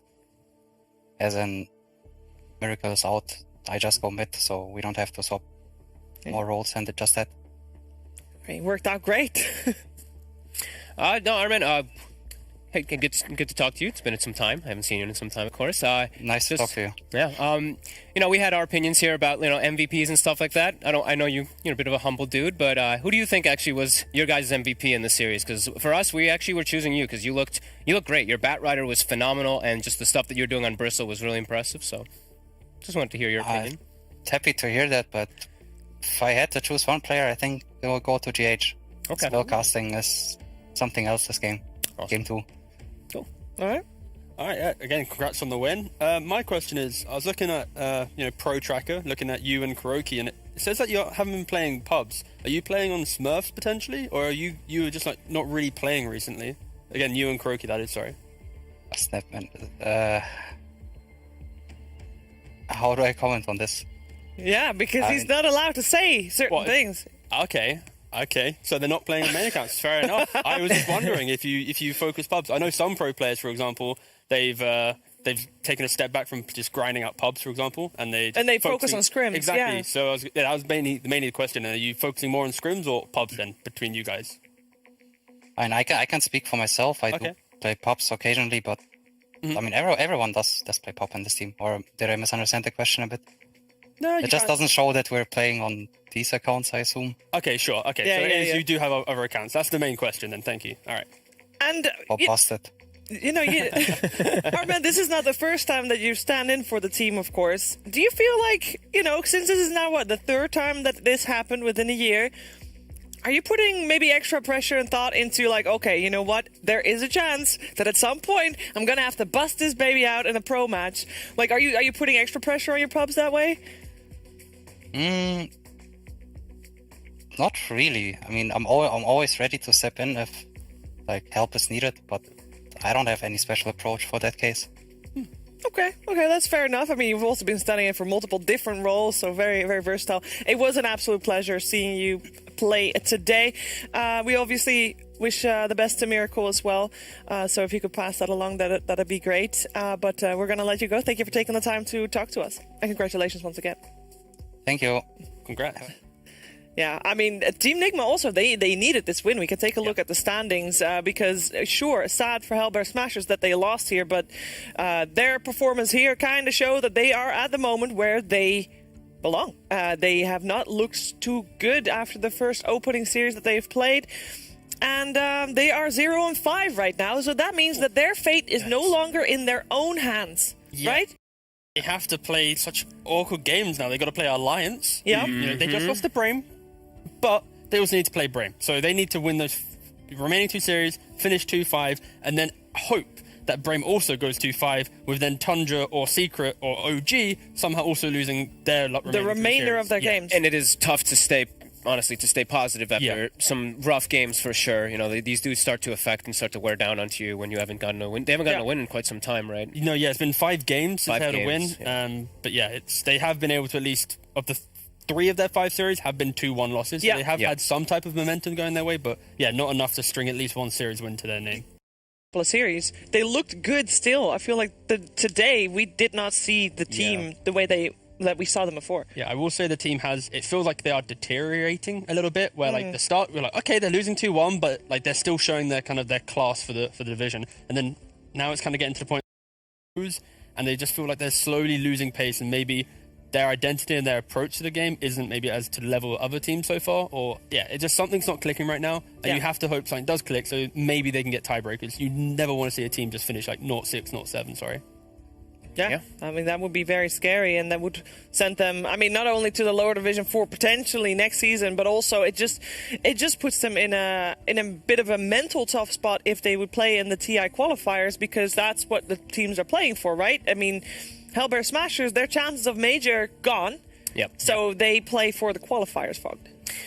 Yeah, it's tough. It really is tough to see when, it's like with Rasmus too, like a couple of his games have looked quite rough for him too. I know how the way he is. He does take it quite hard, so hopefully he can at least try to pick himself up a little bit with some of these things, but yeah, it's not going to be easy for them. They're going to need quite some team talks to figure things out. Yeah. Let's end this segment on a positive note, though, because Team NIGMA, even though they missed Miracle here, they still looked very, very good. They did. Definitely. Like, we said at the start, like, Miracle missing, this is going to be a tough one. It wasn't